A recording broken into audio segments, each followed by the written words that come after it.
Hey, good evening. Welcome to the Parks and Recreation Commission meeting for Wednesday, November 10th, 2021. The time is 5:33.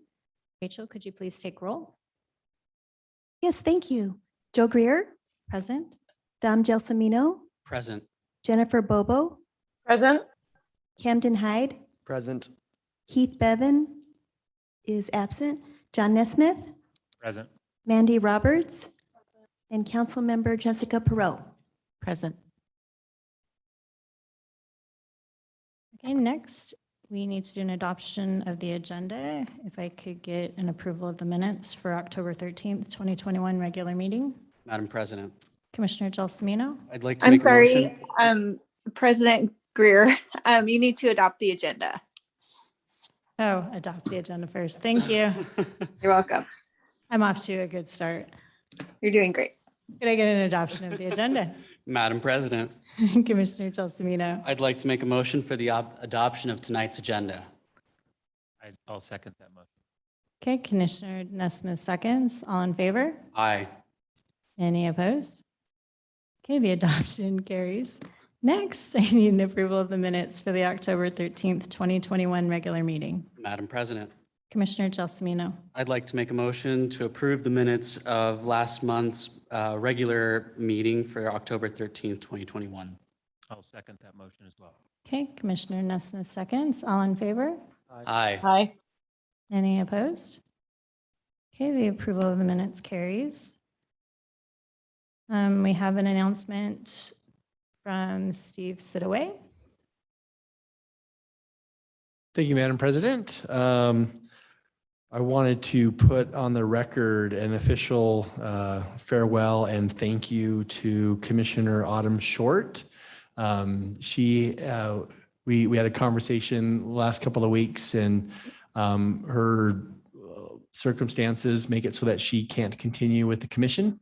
So she has resigned her seat. The seat has been advertised, so we will have another open seat. And if any of you know of any great candidates out there, please let them know and encourage them to apply through the clerk's office. But I just wanted to say a thank you specifically to Commissioner Short for the short time that we did have her together, but we did enjoy having her as part of the commission.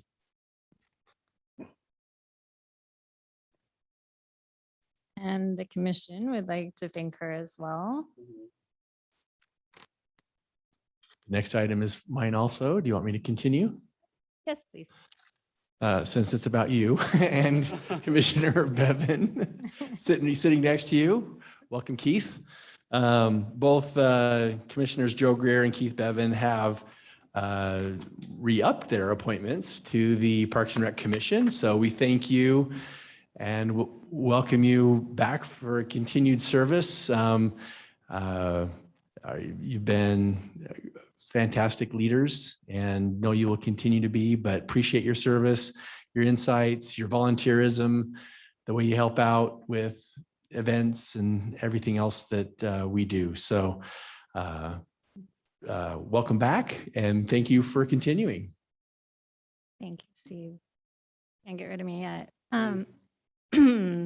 Okay, next we have, we need to welcome our new Meridian Parks and Rec Commissioner, Mandy Roberts, who has a long history with the city of Meridian.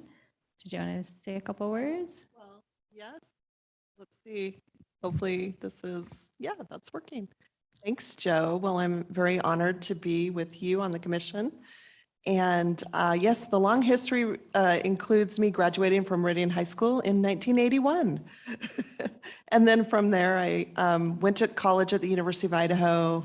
I got a degree in landscape architecture, and from there I've worked for public and private entities for over 30 years, and recently moved back to Meridian with my husband last year. Excited to be back. We have family here. It feels like home, and we love the community. So thank you. Well, we're excited to have you and your expertise. It's awesome. It's always nice to have people on the commission with different backgrounds. Next, we have the upcoming events with Shelley Houston.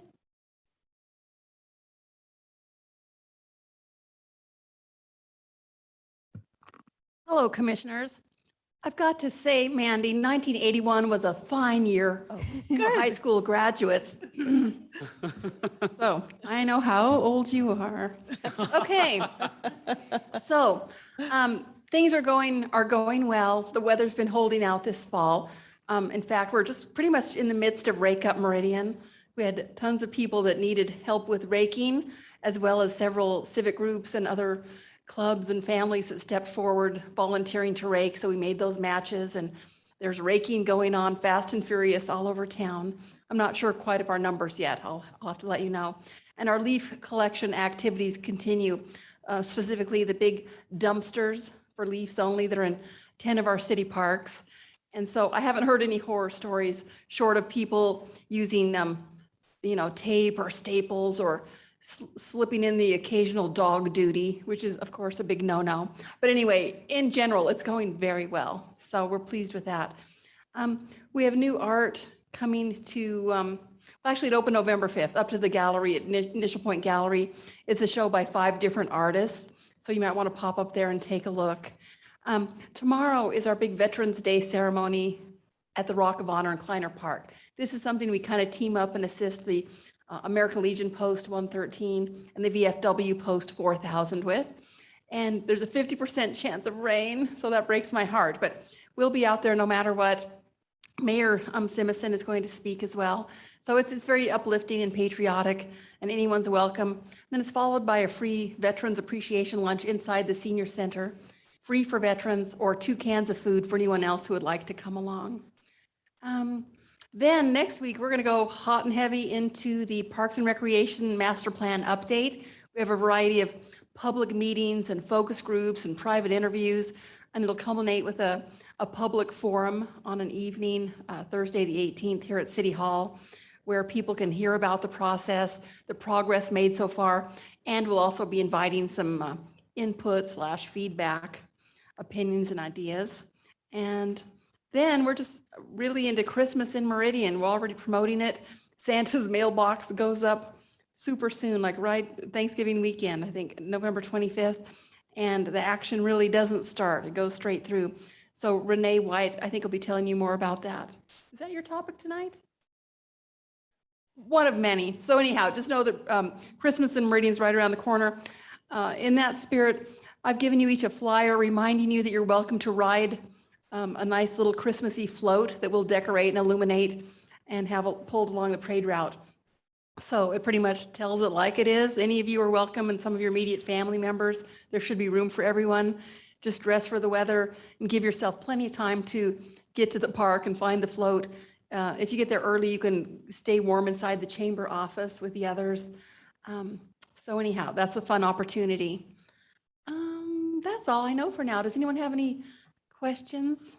Shelley, if people are planning on riding on the float, which I hope everyone is, do they need to let you know? No, I was going to say RSVP to me, but really there's nothing that could really happen that short of the float going down the street empty or loaded with 1,001 people, but neither of that, those aren't going to happen. They never have, they never will. So no, I'm not requiring RSVP.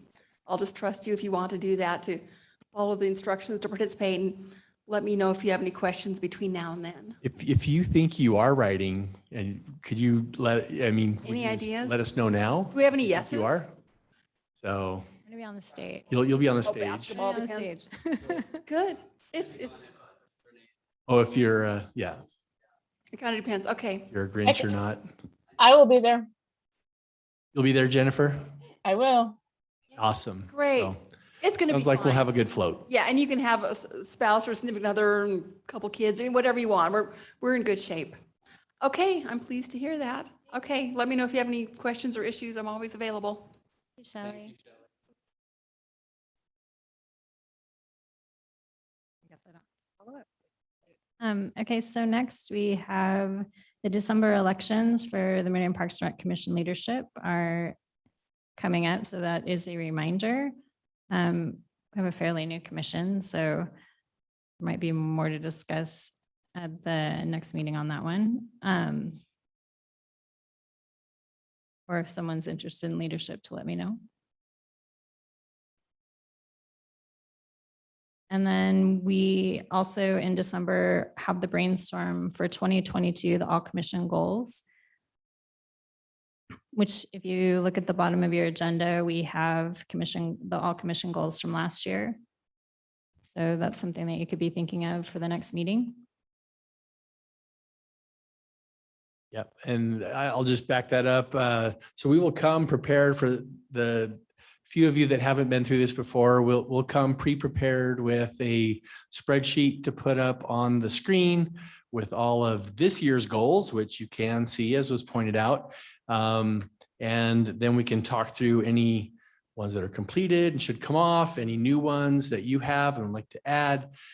We would ask that if you have specific ideas of things to add, to please email Rachel between now and then so that we can actually prep that for discussion ahead of time. Of course, things can be added at the meeting as well. But any prep work we can do ahead of that meeting just helps to streamline it and make it more efficient. So we'll then run through a scoring process to get your individual priorities, tally them up, and then come up with the priority as a total number for the commission as a whole, and then have you approve those as your commission goals for the next year. So just give some thought between now and then about things that are important to you to see the commission engaged in. Thanks. Thank you, Steve. So don't be intimidated. Okay, moving on to new business. We have the Meridian Main Street Market update with is it Evelyn? Evelyn, close, with Eventatious, Idaho.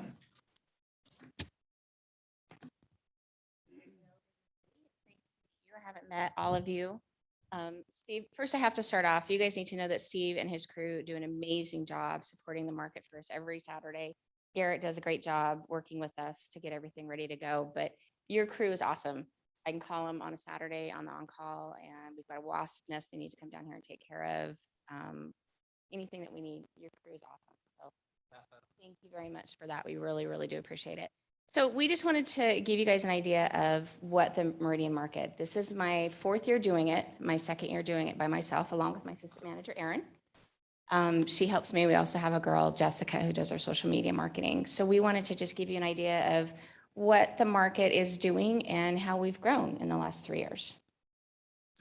So in 2019, we had 17 youth vendors. So when the market first started, when Mayor Tammy did the market, it was a youth farmers market. And that didn't quite take off after 2 years, so they switched it. But we kept the youth entrepreneur part of that. So we had 17 in 2019. We had 7 in 2020, COVID. And some of our vendors also probably aged out and got busy with school, sports, after school activities, that kind of thing. This year we had 16. You can see a couple of our vendors there. Fairytale Cakes is probably one of our cutest ones. They talk to everybody. If you come down to the market, you've talked to that group because they talk to everybody. Cookies and Cards is one of ours that's been there for 3 years. This was their 3rd year doing that with us, and it's a family of 3 girls, and one's an artist, one does cookies, and the other one does lemonade. So they make it a whole family affair. And Prodigy Shopes right there in front, this was her 2nd year with us. She was dressed up for Halloween. And she did an amazing thing, and we'll have a little letter from her towards the end. She actually has made enough money that she was able to purchase a car. So she did her budget. She figured out what she needed to do to run her business. And she has this cute little mint green Fiat that pulls up every Saturday morning. And she's towards the front of the market, and she's also one of our greeters. She does an amazing job just talking to everybody as they come in. Adult vendors, again, you can see how much we've grown. So in 2019, we had 87. In 2020, 127. And you need to understand that even though we had 127 that were approved vendors, doesn't necessarily mean they were all active. They might have come for one, they might have signed up and then decided, again, at COVID, some people decided not to come. So in 2021, we had 134, and a lot of those were active vendors. So we usually averaged anywhere from 40 to 52 vendors every weekend. Again, depends on what's going on during the season, other activities. We encourage our vendors not to just stay at our market. If they want to be at the Meridian or at the Eagle Market, to do that. We have some that are Capital City veterans, and so they go back to Capital City or the 34th Street Market some weekends. We want to be a place where they have a space always to come and build their business. We're there for them to shine and be a place to grow their business. Money spent with the local businesses. So these show you what our sales were. When we started in 2019, we had $58,000 worth of sales with all of our vendors. So we averaged about $2,000 a week of what our vendors made. So these are small businesses, local businesses, and the youth entrepreneur. They made about $2,000 a week. Obviously, some would have made more, some would have made less.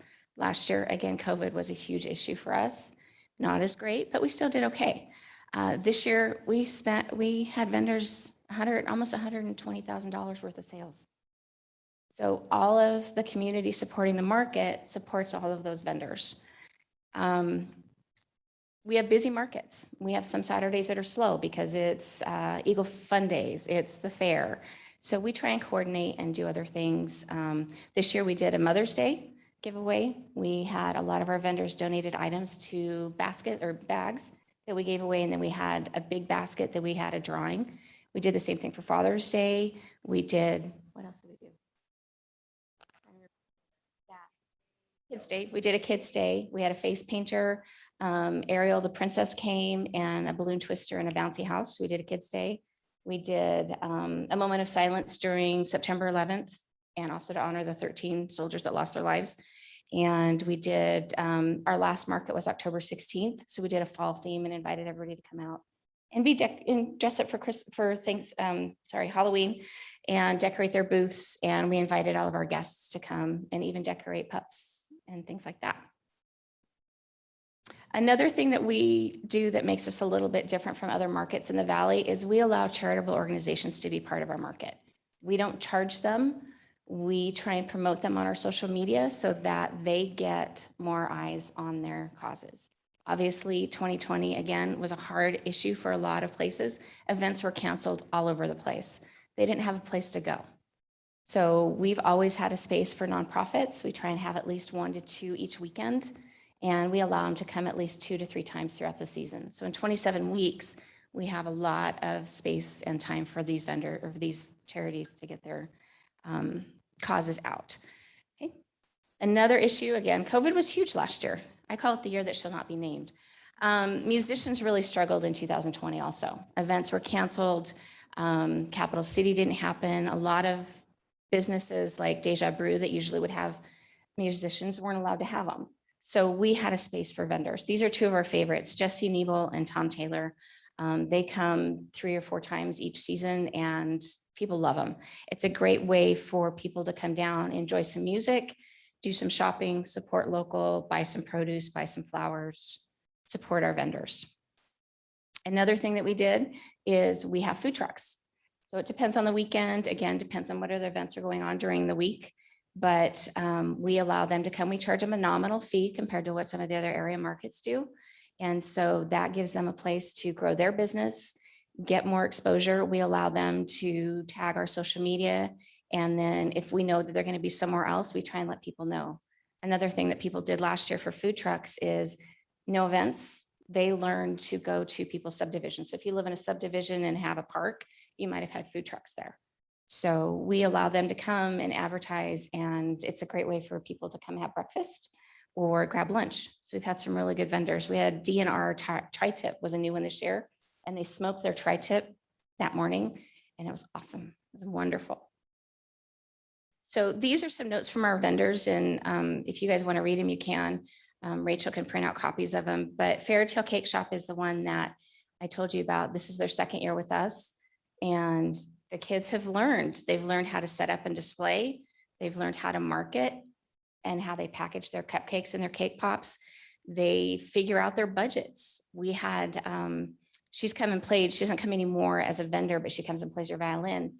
Lydia's Delights. She worked really hard the 2 years she was at our market, and she worked with other vendors to learn how they did things. how to package her products, and she made enough to buy herself a yellow KitchenAid. And she ended up getting orders from other vendors and from other businesses so that she could do cupcakes and cookies for some of their events that they did. So another one is Soul Creations 208. They are a vendor that we've kind of stolen a little bit from Nampa. They like coming out to our market. We have gotten some other vendors from when CUNA closed their farmers market. We got them. They're fun. Julie and Linda are probably, I don't know, probably our troublemakers, maybe a little bit, but they're a lot of fun. They keep us on our toes all the time. And then the next one is Katie is Crackside Down. She's actually a lady from Britain. She's married to a military guy, and she spends 40 hours a week, along with raising kids, 2 daughters, to do all of her items that she sells at the market. She was one that came from CUNA, and she loves being at our market. She has a huge following. People will be there before 9 o'clock to get their products from her because she does an amazing job. The other one, like I said, is Claire Beers. She's the one that has Prodigy soaps, and it's helped her a lot in the last 2 years. She's become a lot more outgoing. She enjoys talking to people. It's not a strong suit for her, and she just loves what she does. So there's a couple pictures again from throughout the season. You can see Aaron. These guys are dressed up for Halloween, and Taylor with one of the girls from Fairytale Cakes, or Tom Taylor with Fairytale Cakes. So we have fun when we're there. We try and make it, like I said, we're there to give all of these businesses, musicians, food trucks, and charities a place to be. And so we've done a survey with the group, and we're trying to figure out if we're going to say, again, based on what happens over here with Josh's buildings, if they're open, we're hoping maybe we can move to Broadway next season. We had to pull out of there because of the construction.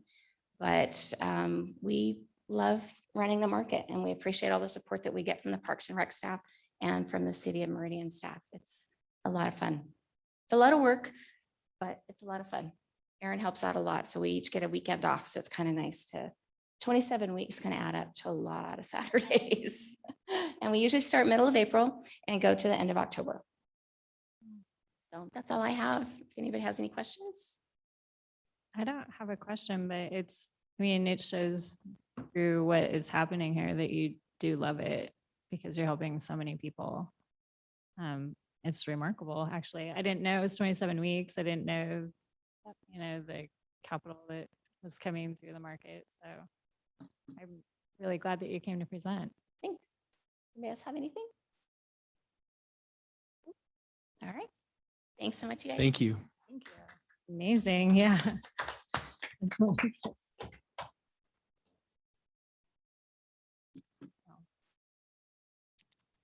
Okay, next we have Meridian Parks and Rec Park Maintenance Division update with Roger Norberg, the Meridian Parks and Rec Maintenance Manager.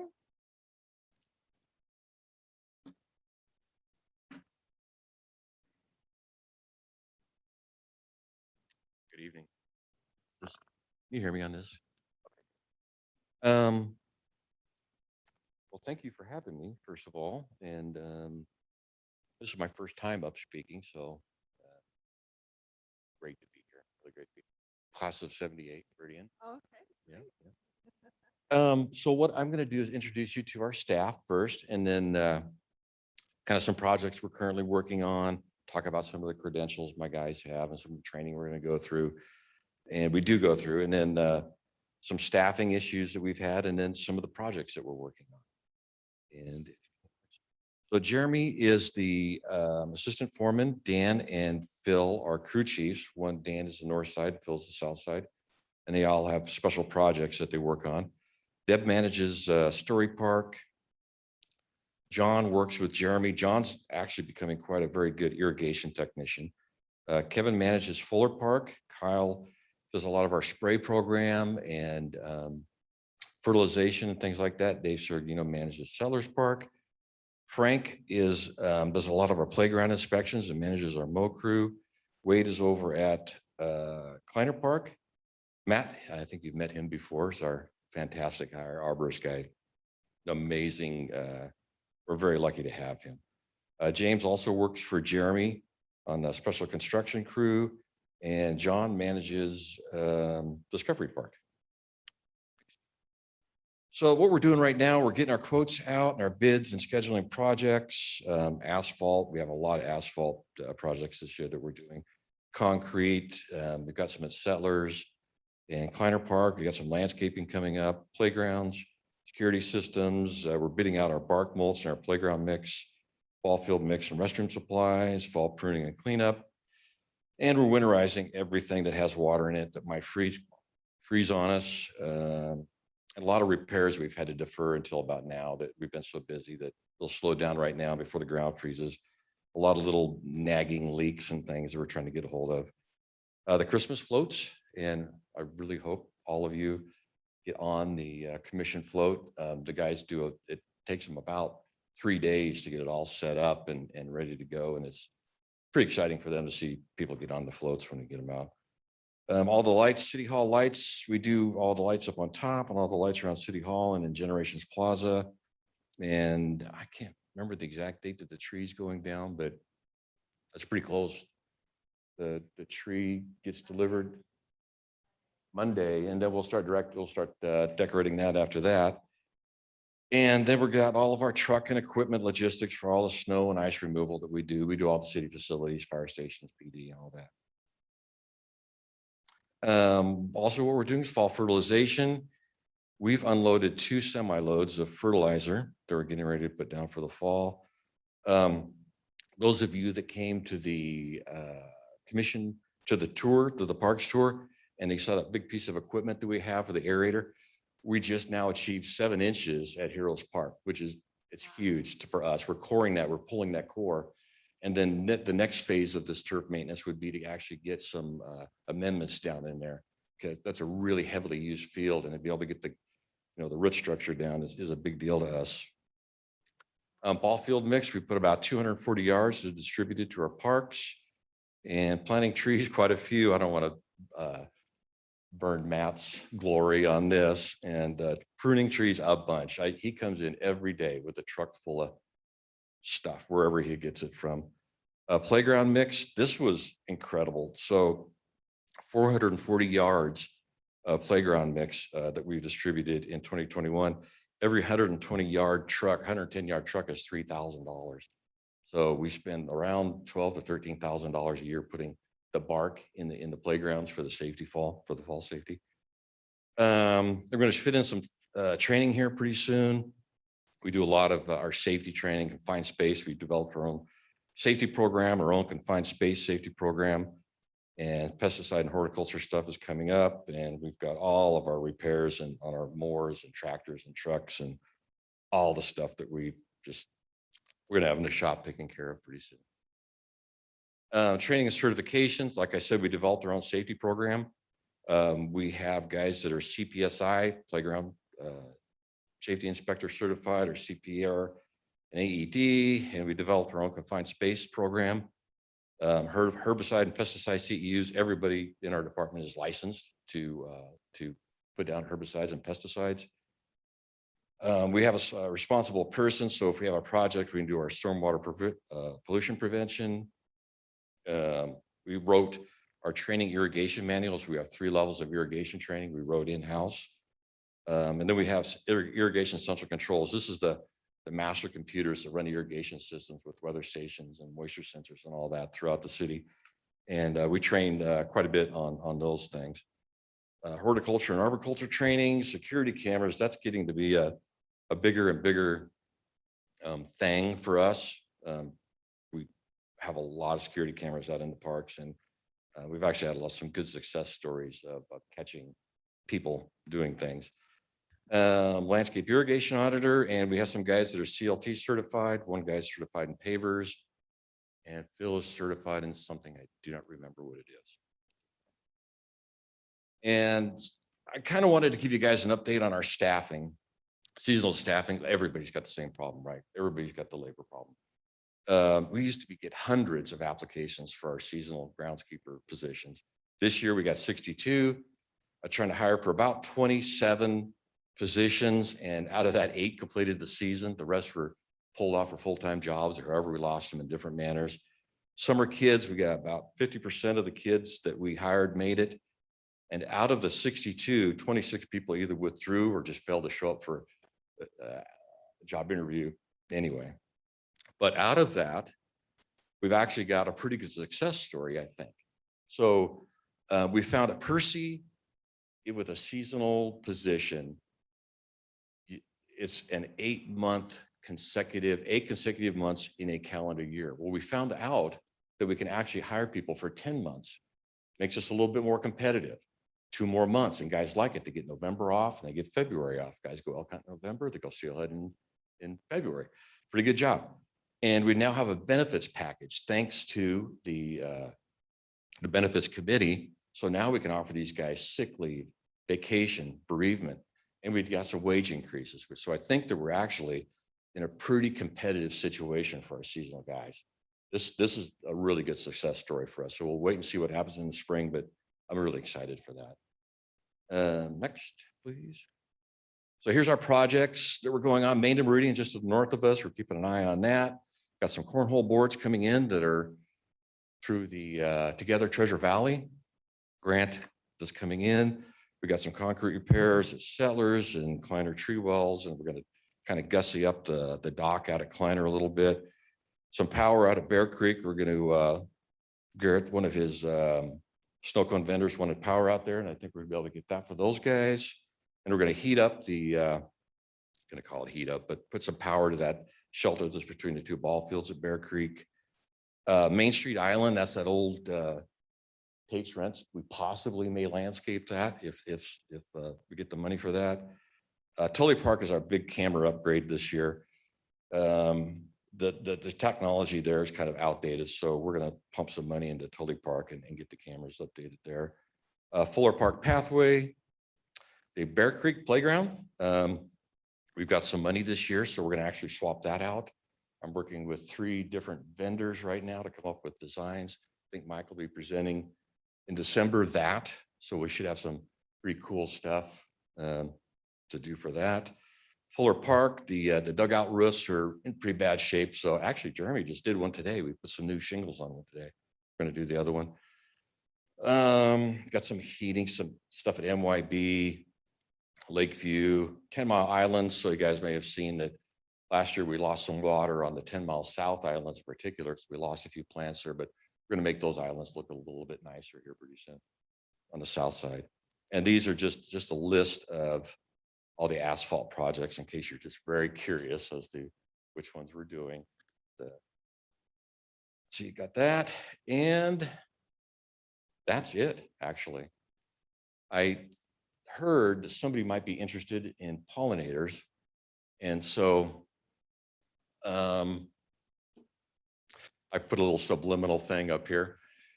So before you asked, I thought about it, and we can never let Julie Bokenkamp leave. We have to. Yes, we need to clone her, and Or chain her to, pardon me? or chain her to the park. Oh, she is amazing. So she's been working with Jeremy, and our guys took at Heroes Park, they took out about this much dirt clear across that west side and put in compost and new drip, and then Julie and her volunteers planted it. They actually came back in and they did the fall pruning, so it hasn't cost us that much labor.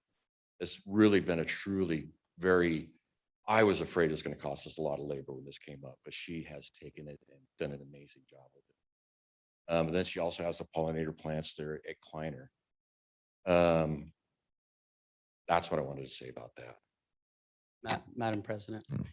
Gelsomino. Thank you, Madam President. Thank you so much for the presentation. Of course, for the little blip here.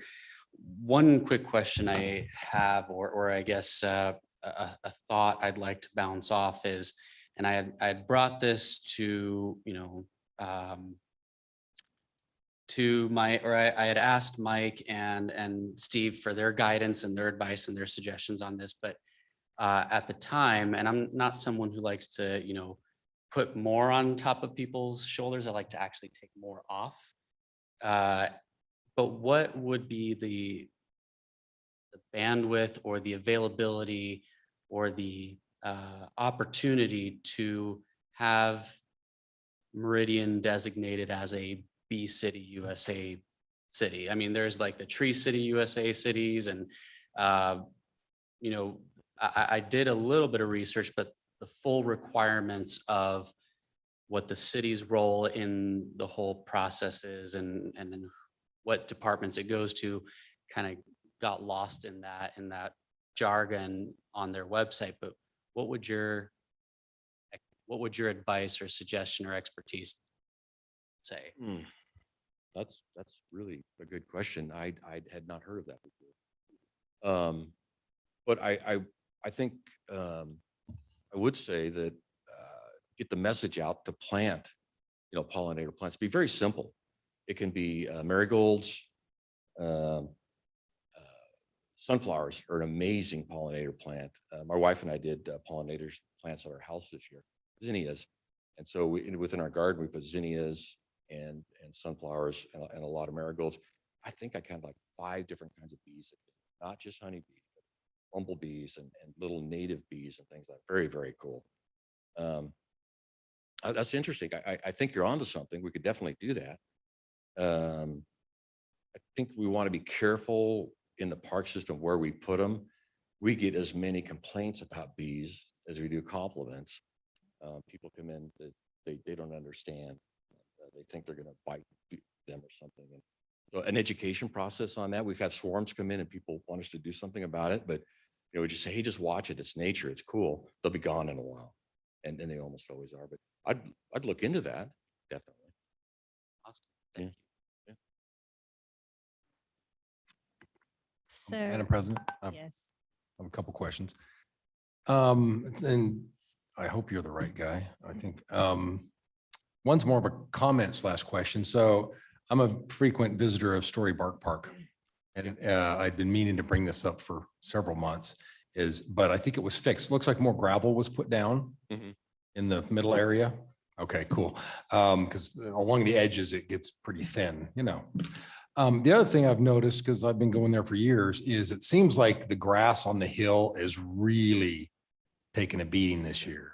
It's like half, you know, it's like half not there. Is that the fact? And It's is it normal. just because of, does it get that bad every late Every summer? year. So we finish Okay, it off. I was just curious Yeah. if it was maybe just, I was there this last weekend and there were more dogs there than I've ever seen, people and dogs. I mean, the growth in Meridian, it's going to happen.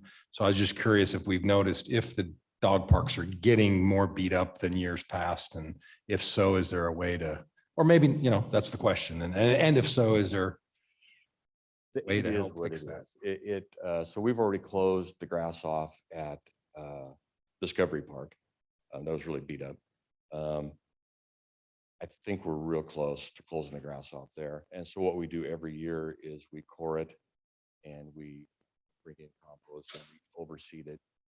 The problem with the people that are there is we're going to do this here pretty soon, but we have to, in order to really establish good turf there, we have to leave it closed till like April or May. And the folks there don't like it. So we open it up. It's not as bad. It is actually probably worse than a sports field. It's just what it is. And if we could someday get more land for, you know, the dogs to run more, but this is what it is. And we keep it open as long as we can. And we just overseed it. And we just, you know, people love it. And we just try to do the best we can. Yep. It was also a pretty hot summer. Yeah. so Right. maybe- But I did want to say thank you, Roger. You said this is all that you've got when you got to the end of that list, and it was pretty substantial. So, you know, we wouldn't have Meridian Parks and Recreation without you and your staff. I'm really glad that you did the photos because I see these people at a lot of the events, and sometimes I don't know who they are. So I appreciate that. Did anyone else have anything? Madam President. Yes, Commissioner Jessamine. John, did you- Just it's an awesome picture. Oh, thanks. I know I keep staring at it. Right, it's just boom, full of color. Madam President, thank you. Roger, since Commissioner Bevan did bring up Story Bark Park, it kind of popped something into my mind when I do go there is, you know, we Mike and I kind of teamed up in our germophobia to get a nice hand sanitizer dispenser there on one of the, you know, on the gazebo there.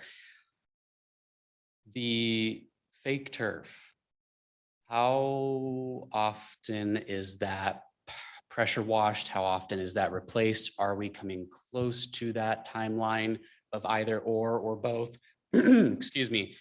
And is there a way, I'm not very familiar in the whole fake turf, you know, field and industry, but is there a way that some form of way we can get the smell out of it? I mean, I know the urine and the feces and everything, it builds up and, you know, it's a dog park, it's going to stink. But I mean, just on the side of having our citizens and our dog owners just standing there, even on the concrete, and having that smell constantly in your nose is a little overwhelming. Right. So,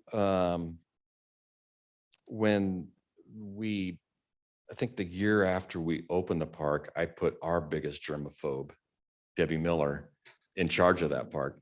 And she goes in at 5:30, 6 o'clock every morning, and she cleans it and she rinses it down. And we use a product called Halt, and that disinfects it. It's might be a termiticide, but no, it's not. No, it's a side of something, and it's used in hospitals and things like that to sanitize it.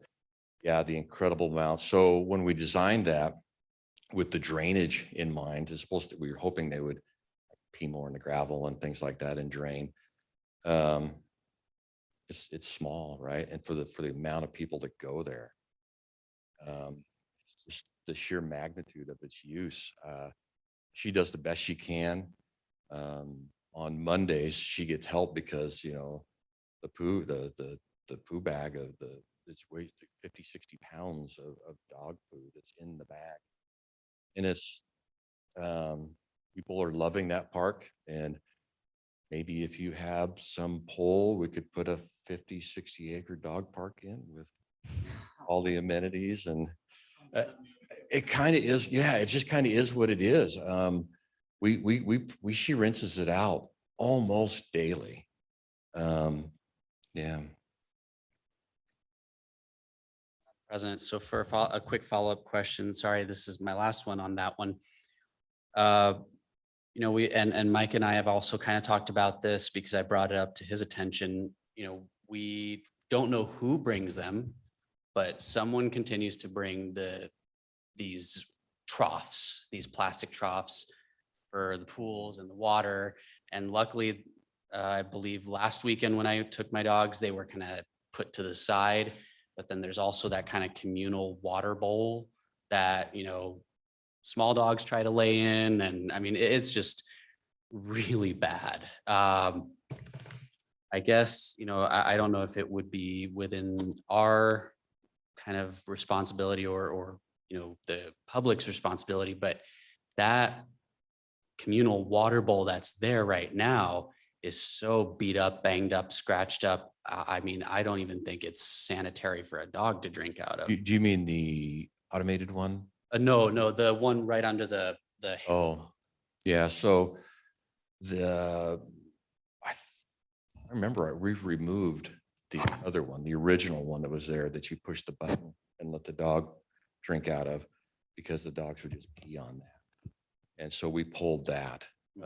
Didn't turn out, the dog watering things are not all they're cracked up to be. The dogs pee on. So that was we have the berry hydrant. So that's year-round water. Right. Allowed somebody to bring a bucket. I don't know what another solution is. Let dogs be dogs. Right. Yeah.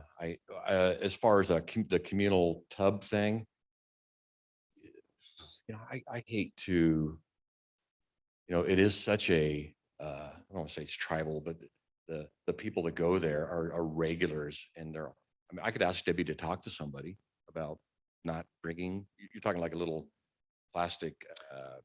So they're like big. Yeah, they're like just a wading pool. Right. Yeah, And the yeah. thing that it's not that it bothers me in the sense of, you know, let dogs be dogs, but very rarely does anybody flip them over, dump out the water and, you know, change and put fresh, clean water in. And, you know, after 50, 60, 100, 200 dogs, that's like murky, nasty brown water that, you know, people bring their little kids to the park and kids love touching. You know, Shelley them. Houston also has a lot of friends there too. Maybe I can talk to Shelley and Debbie and say, hey, you find out who has those and have them curb it a little bit. Mike, your thoughts? I was going to say, I know that, so the last time that you brought this up, I talked to Debbie and I said, when you see it, try to dump it out.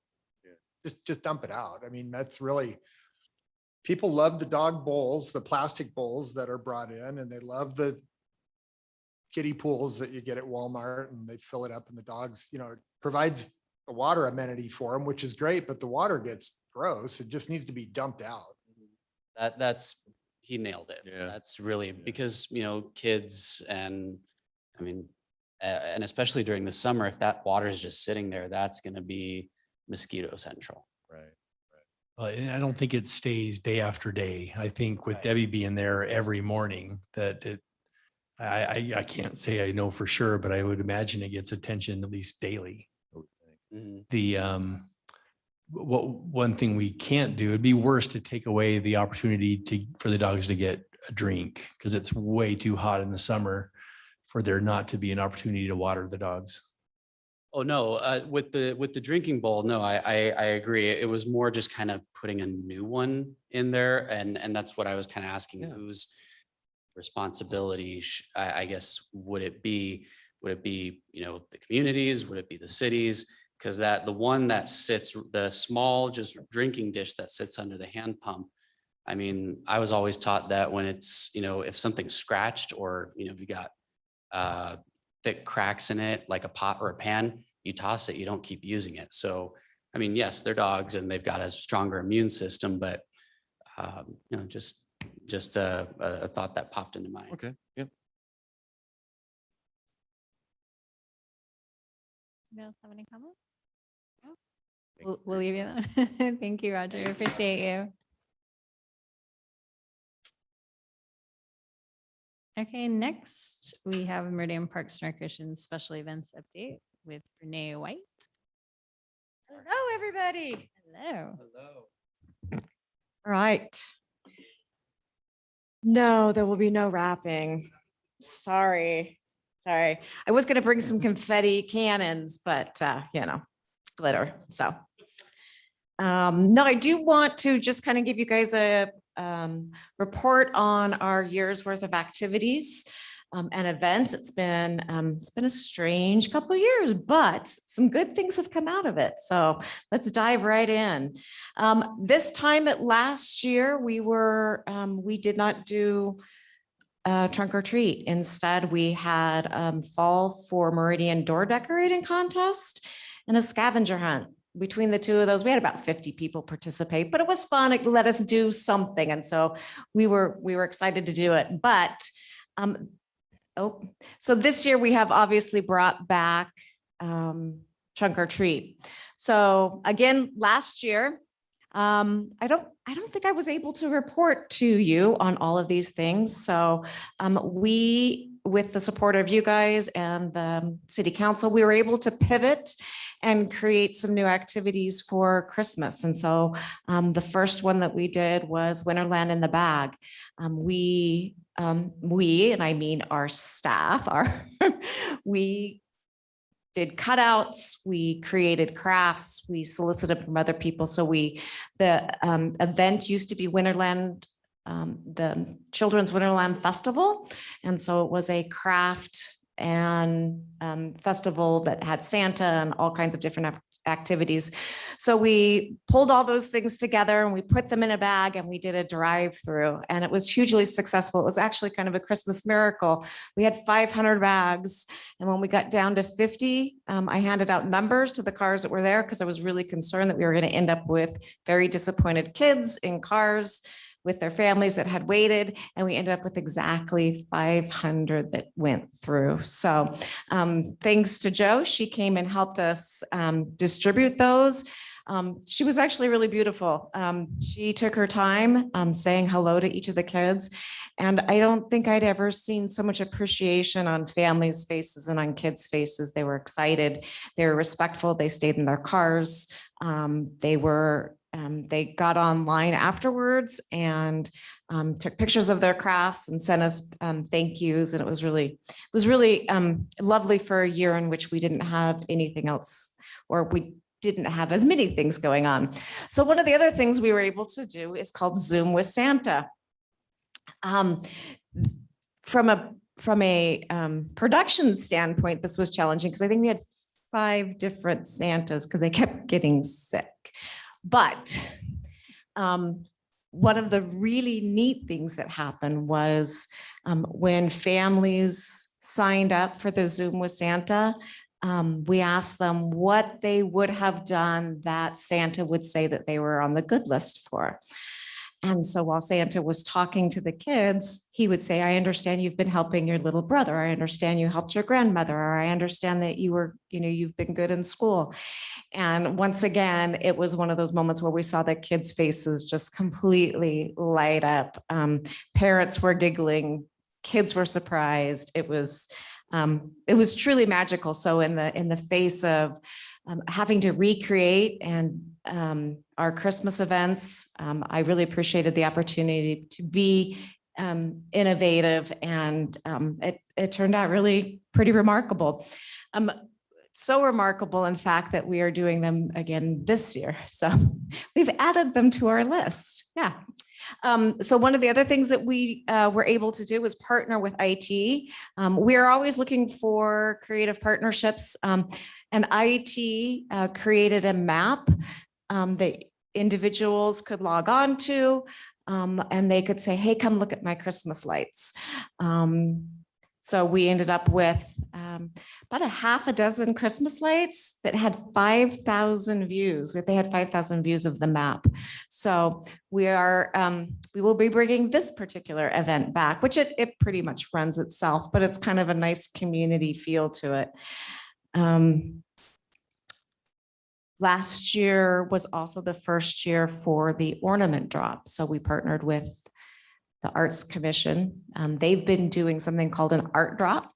And so families, kids can make an ornament, leave it on a tree, and come and get it. Of course, all of these things were intended to provide social distancing, but they were also successful. We will be continuing all of them. So we have gone from 4 events, key events for Christmas in Meridian, to this year, the Christmas committee as a whole, we're producing 9 different events.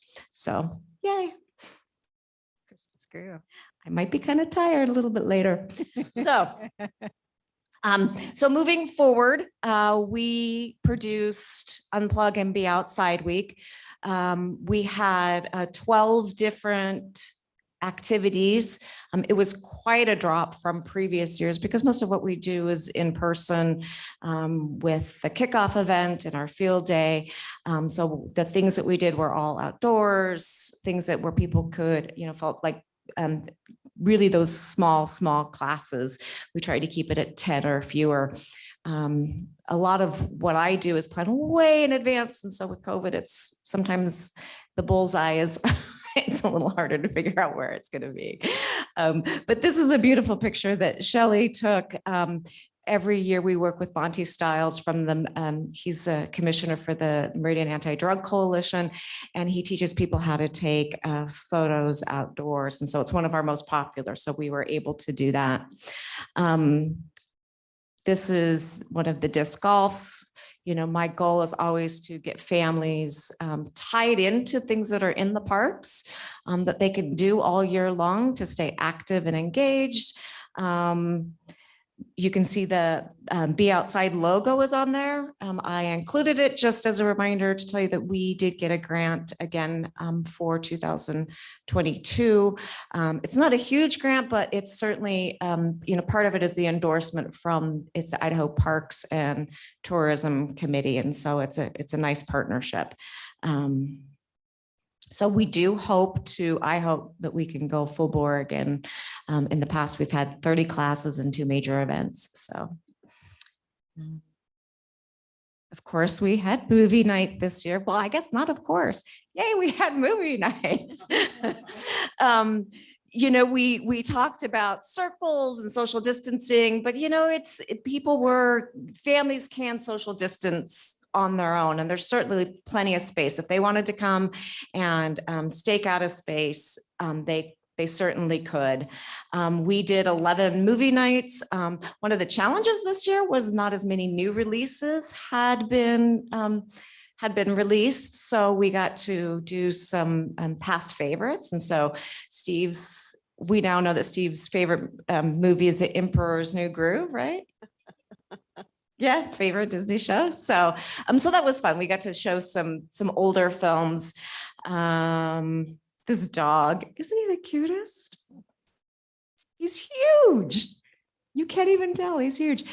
So one of the things I was proud of for our movie night was that it was, again, 100% funded by our sponsors. I was able to negotiate a bit of a discount with our movie licensing house, with the idea that, hey, we don't know, how many people are going to be coming to these, if we're going to have to get it down to 50 for each of these, what I'm going to have to do, so that when I went to sponsors, there was, it was very clear, I passed the discount on to them and said, we don't know, but, if you'll take a chance and help us create this activity for the community. And so we were able to, I was able to get all of it completely sponsored, and of course another break-even year for us.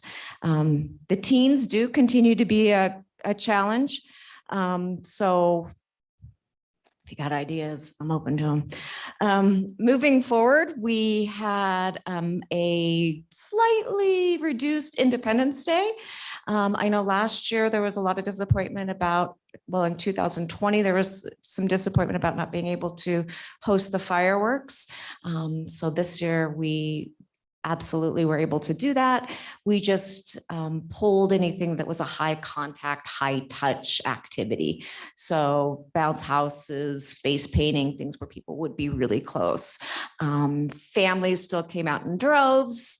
They hung out together. We did have food trucks, and then of course the fireworks. So it was still an amazing day in downtown Meridian. So in an attempt to draw some of the teens away from movie night, and with the support of you and City Council, we created a teen night at Home Court. City Council did ask us to move it towards the end of the season, with the idea that an indoor activity with youth who hadn't had the opportunity to be vaccinated may be an issue. So we did that. We had 3 nights in August.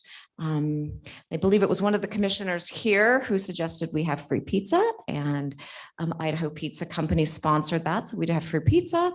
We had a virtual reality in addition to the basketball, pickleball, ladder ball, volleyball, and basketball. Each of those nights was attended by about 30 to 40 youth. They came and they had a great time. They interacted with each other. They had fun. I saw lots of groups that were like, hey, come and play volleyball with us. We need more people. So I think teen night was a success for teens. What it didn't do is lower the attendance at movie night. So it was great. We, because we did have the pizza donated, we came under budget for that one. This is a picture of, well, it's a picture of a beautiful sky, but it's also the Meridian Symphony Orchestra, because they were concerned about practicing and rehearsal in closed spaces as a group. They asked that we postpone the typical Jean Kleiner Day celebration to the fall. So we did that. We combined it with what had been the community block party, trying to create something that's a community art party, something that's a little more specific to our community, that isn't focused so much on vendors like Leaf, and we get a lot of window vendors and just vendors that are, that are definitely business oriented, that aren't necessarily there for the kids or the community types of things. So we are going to continue to grow that. And this picture is Bitly. It's a giant praying mantis that is created by something called the Colossal Collective. It actually lights up. It's a praying mantis. I know it's hard to see it, but it's kind of an example of interesting art that's in our community. We also had some art that was, you could sit down and, kids could make something. So we hope to continue to grow that in the future. So that was this fall. It was also another rainy day. So, rain's always tough for us. All right.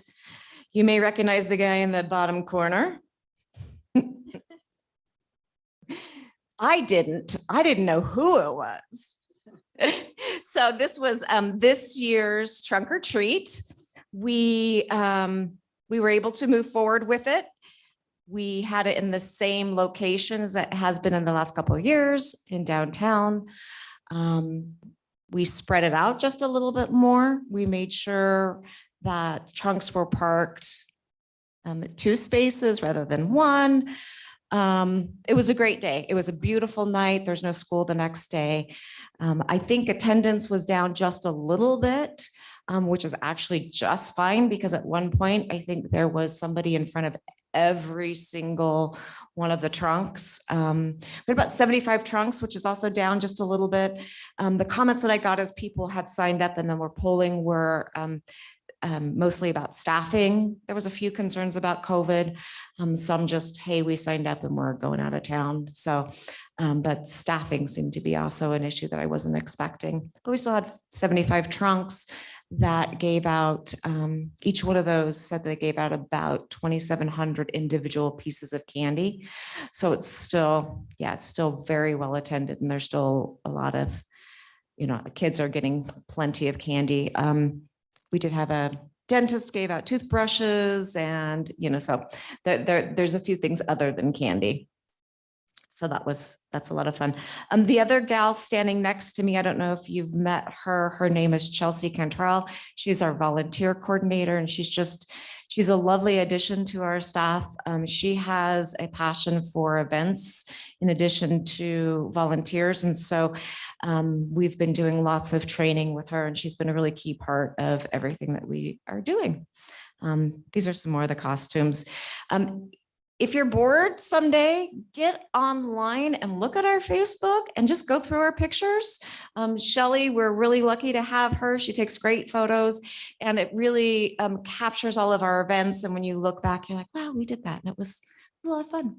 So moving forward for Christmas this year, as I mentioned, we have 9 different events that we, as a committee, will be producing. That includes, kicks off with our Santa letter project, which is lovely. Yeah, we did that last year.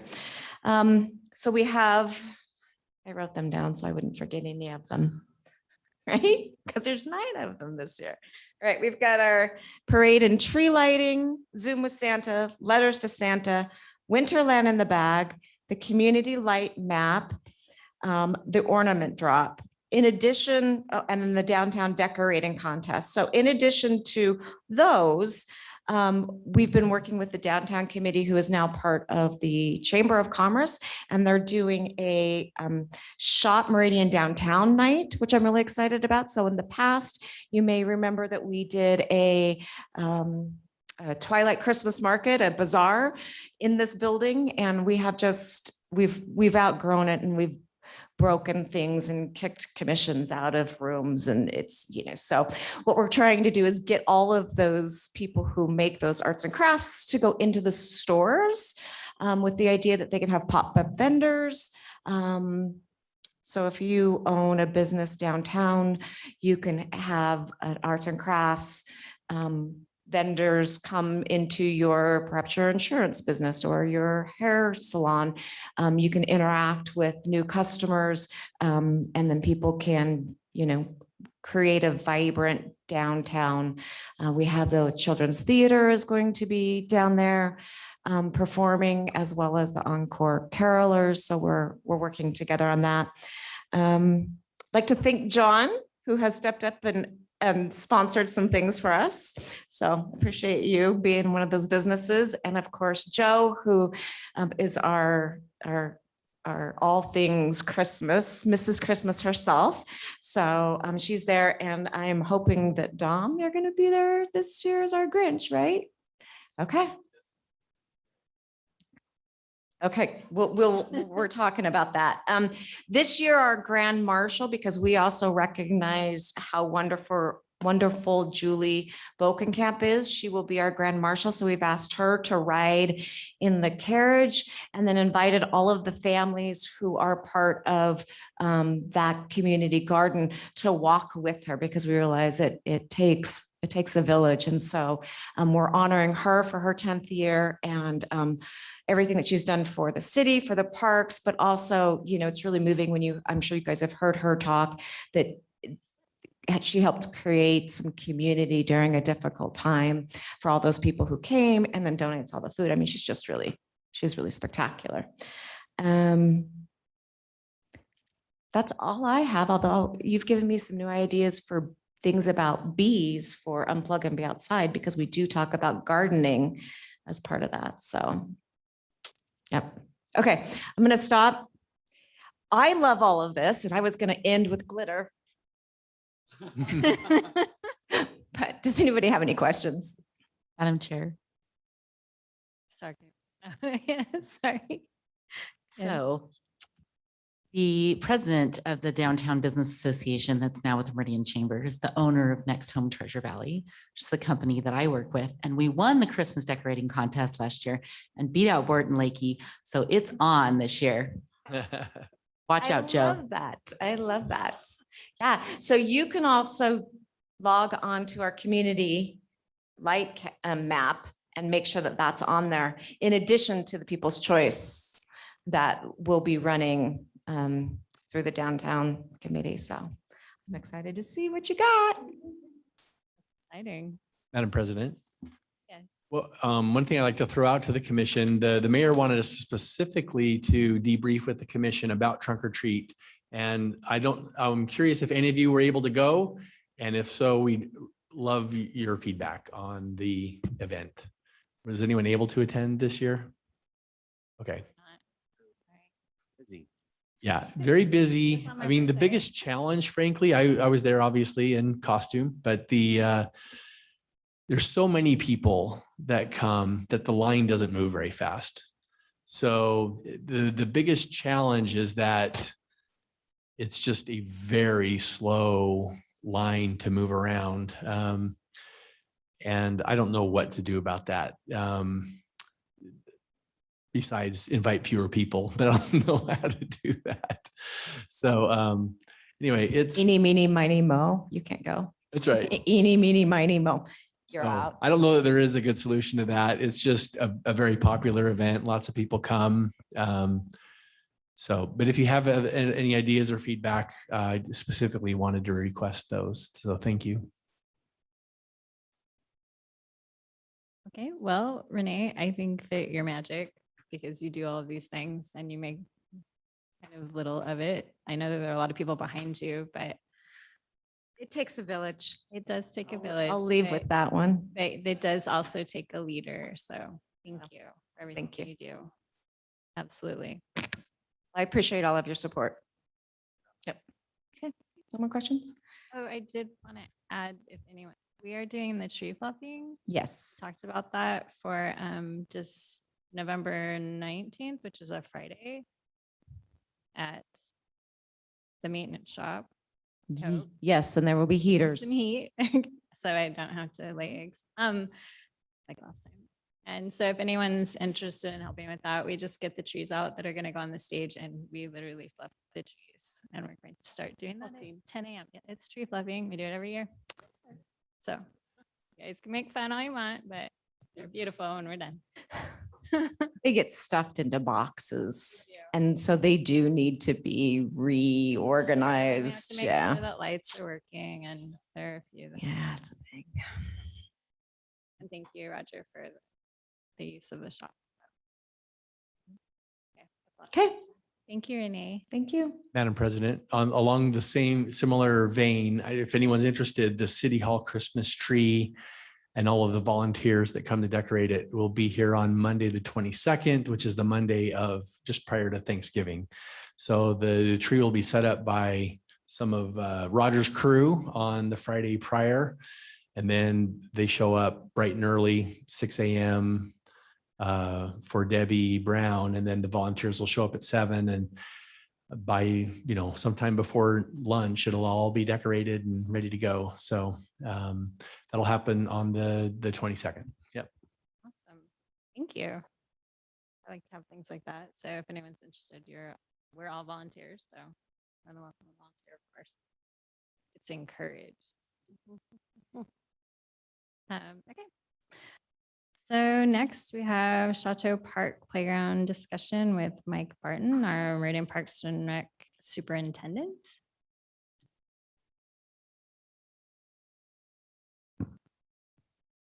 Hello, commissioners. Mike. Renee is always a tough act to follow energy wise, and so I'll do my best. I'm here this evening to talk to you about a new playground in Chateau Park. So the playground that's there now was installed in 2002, so it's approaching 20 years old. Yeah, some of our parks are aging, as new as most of it is. Chateau was one of those, the first of the new parks. So it's been there almost 20 years, and it's showing a lot of signs of wear and tear, and it's been loved to death. And playgrounds are something that, even though it looks serviceable when you go up to it, there's a lot of deep scratches and things, and the paint's faded. And really one of the biggest concerns we have is the parts just aren't available anymore. So if we have a slide that breaks or cracks or something like that, we have to pull it out and just block it off. So at that point, so we're trying to be proactive and take care of this stuff so we can maintain our nice looking playgrounds and facilities. And not only that, I think when it went in, the play value is not the best. It was kind of at the time was really good and serviceable, but a lot of things have changed in 20 years. And honestly, playgrounds are better and funner is a word. They're funner. And it's ADA compliant, but it's not what's considered all abilities. And all abilities playground is one that has ramps that kids with mobility issues can play alongside their friends. So that's something that we feel is very important. And this playground isn't an all abilities playground. So we applied for a community development block grant this past spring, and we were awarded a $275,000 grant to replace the playground in Chateau Park. The criteria of the grant was that it go in as an all abilities playground, which is something that we want to do anyway. We want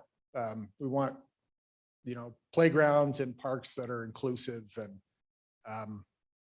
that's what we like. So what part of that cost, and it's a significant cost for a playground, and you think, wow, that's a ton of money for a playground. But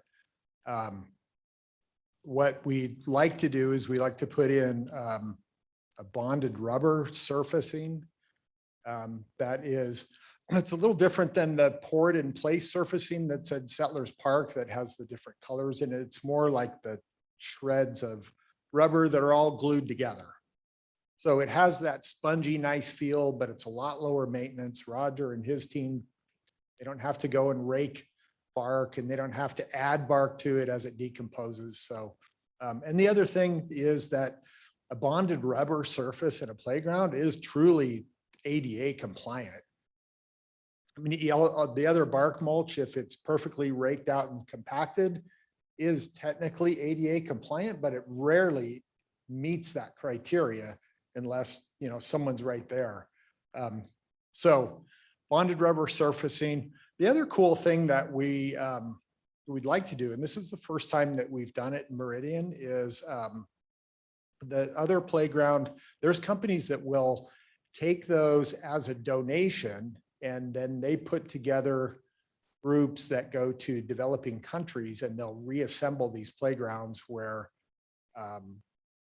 you know, so kids that have maybe never seen a playground can actually have this at their disposal. And, you know, some of these, if a replacement part is not available, they might make something else, or, you know, they don't have maybe the liability issues, or they're grateful to have something like that. So we actually have it's called Global Rhino Foundation, that the playground installer can come and disassemble the playground, put it on pallets, shrink wrap it, and we'll take it to our shop and donate it to them. They'll take it to a developing country and then reassemble the playground there as a service project. So that's something we're working on with this as well. So just real quick, you know, the existing playground from a distance, it looks pretty good. And it's like, yeah, it has barks, but you can see that it's not inclusive, and it's not an all abilities playground. It would be extremely difficult for a child with mobility issues to transfer out of a wheelchair and to go very far on this playground. And like I talked about, it's kind of hard to tell, but you can see the dinosaurs got some pretty deep scratches in it, and kids just, you know, nails and knives and whatever, and they just scratch it up. There's no way to get those out.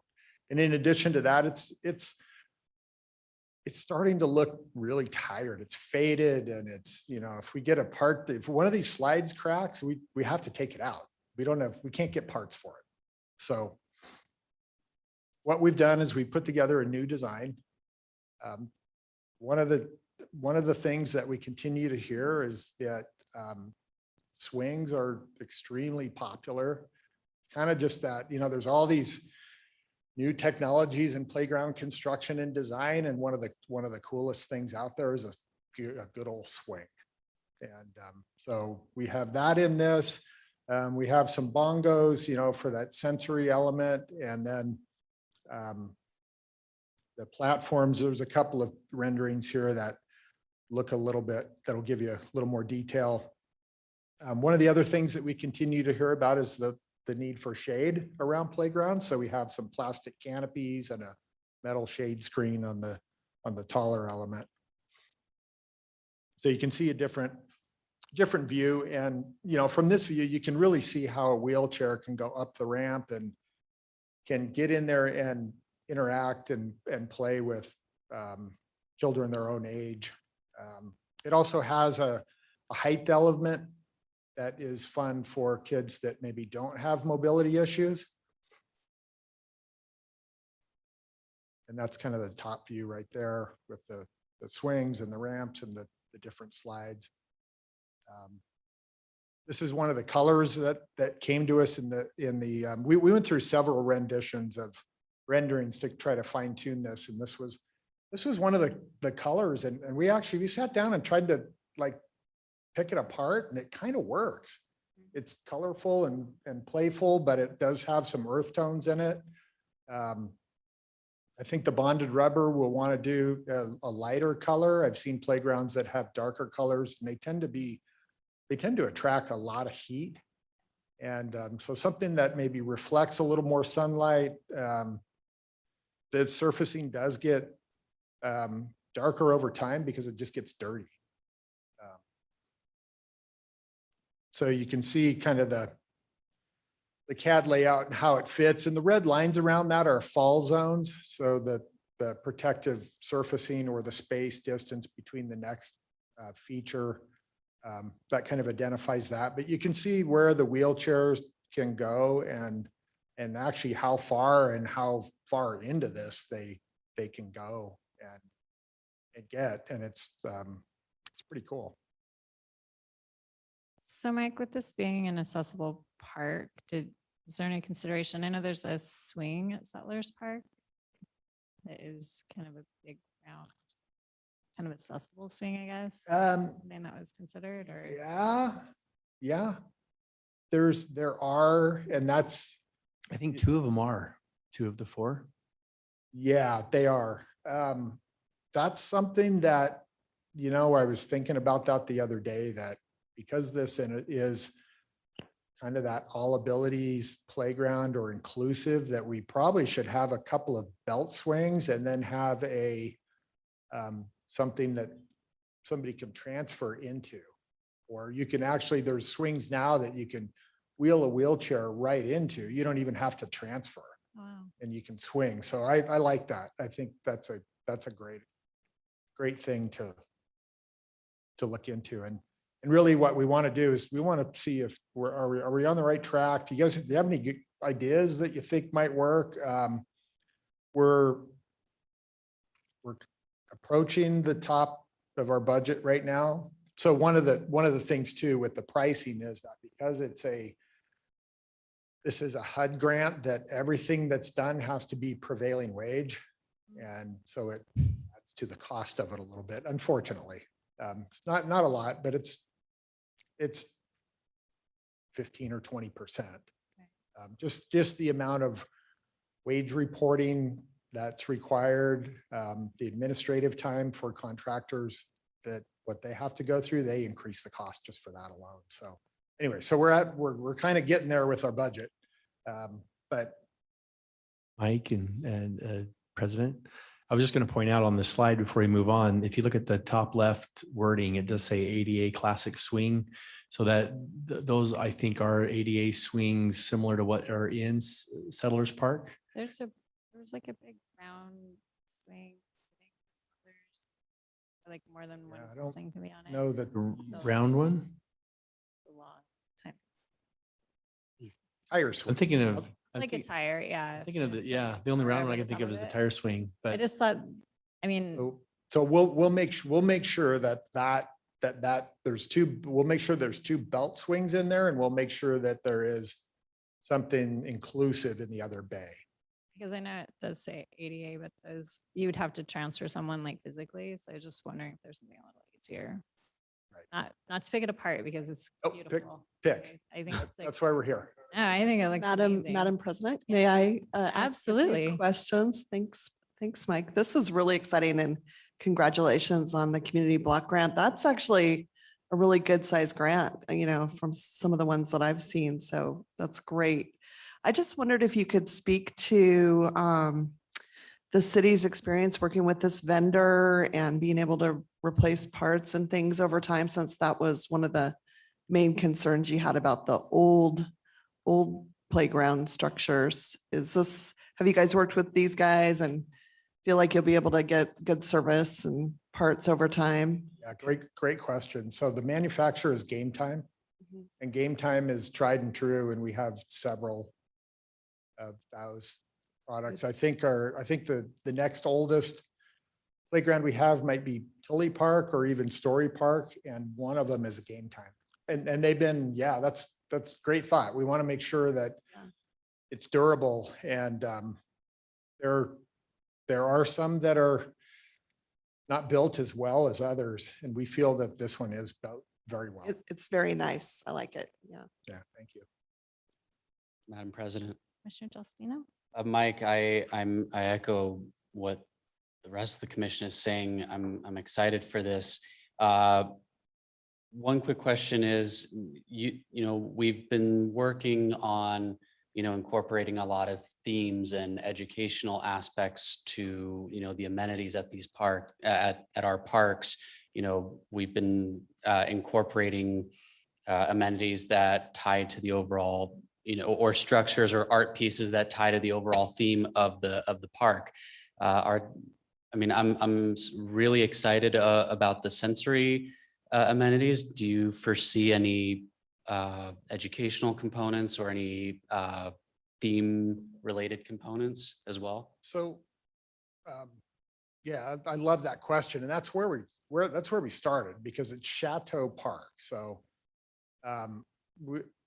when we were first kind of going through some of the renditions of this, there was a company, a playground manufacturer in Salt Lake called Big T Recreation, and they do a lot of themed structures, and they use GFRC concrete.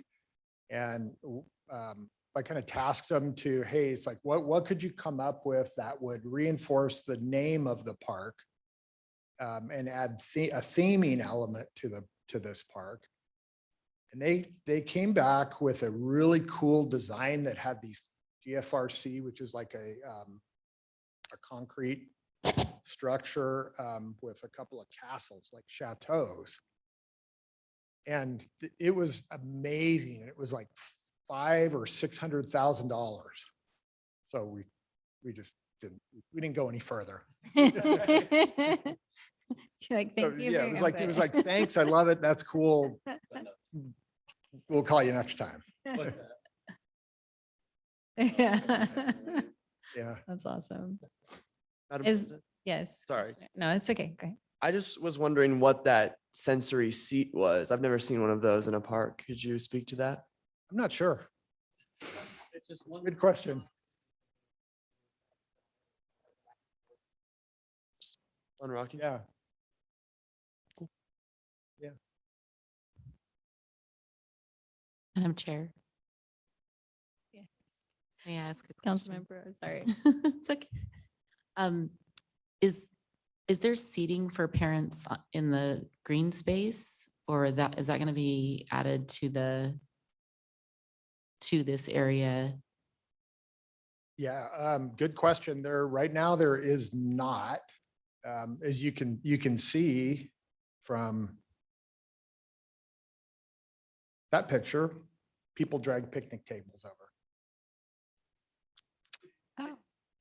And I don't know if, yeah, that's probably somebody's seating, because sometimes the picnic tables will get drug over and they'll get used as part of the playground, but that doesn't look like what that is. But I think benches, and we'll see. We're under budget right now by $15,000. And if there's a little money, we're going to spend up to the budget. If there's money left, we should get a couple of benches, because you're right. There's nowhere to sit in this design.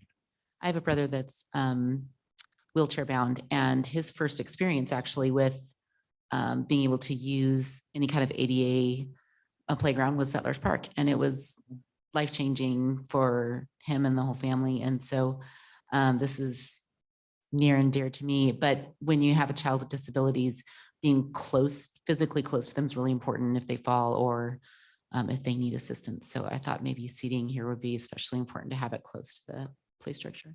Okay, we'll get some in there. Anyone else? Great comments. So next steps, and so part of, I gave you a little backstory of, the Chateau thing, and really truly where we really started is this is where we really started, but risk management said, no, you're crazy. I would go to that part. But we're going to refine the layout and then contract, and we have that donation agreement. We're going to build it this summer and then open it up. That's awesome. Thank you. Thanks. That's exciting. It does. Okay, next, we have the Meridian Parks and Recreation Master Plan Goals, Objectives, Accomplishments Update with Steve Sidaway, the Meridian Parks and Recreation Director. Good evening. So every year we like to come to you and give you an update on kind of the bigger picture goals that you helped us define, or the commission of 6 years ago anyway, did. And in your packet was a the full report of all of the goals. I'm not going to hit every one. I've pulled about a dozen out that I thought were highlights that I wanted to report to you specifically tonight. But there are additional details in that report that I just wanted to point out. I'd also like to point out that we wrote that update, I don't know, Rachel, March-ish. So there's more that has happened since we wrote it. And I've got some of that incorporated into here as well. So starting with 1.1, the goal is to maintain our existing level of service. Now, just so you know, our level of service, which is measured in acres per thousand of acres of park per thousand of population. Historically, we've always been kind of right around 3 acres per thousand. The goal we set in the last master plan was to let's try and move this to 4.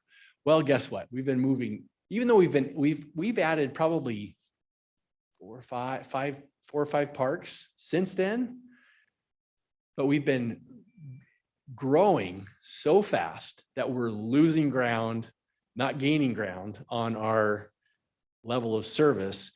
Currently, we sit right about 2.5 acres per thousand.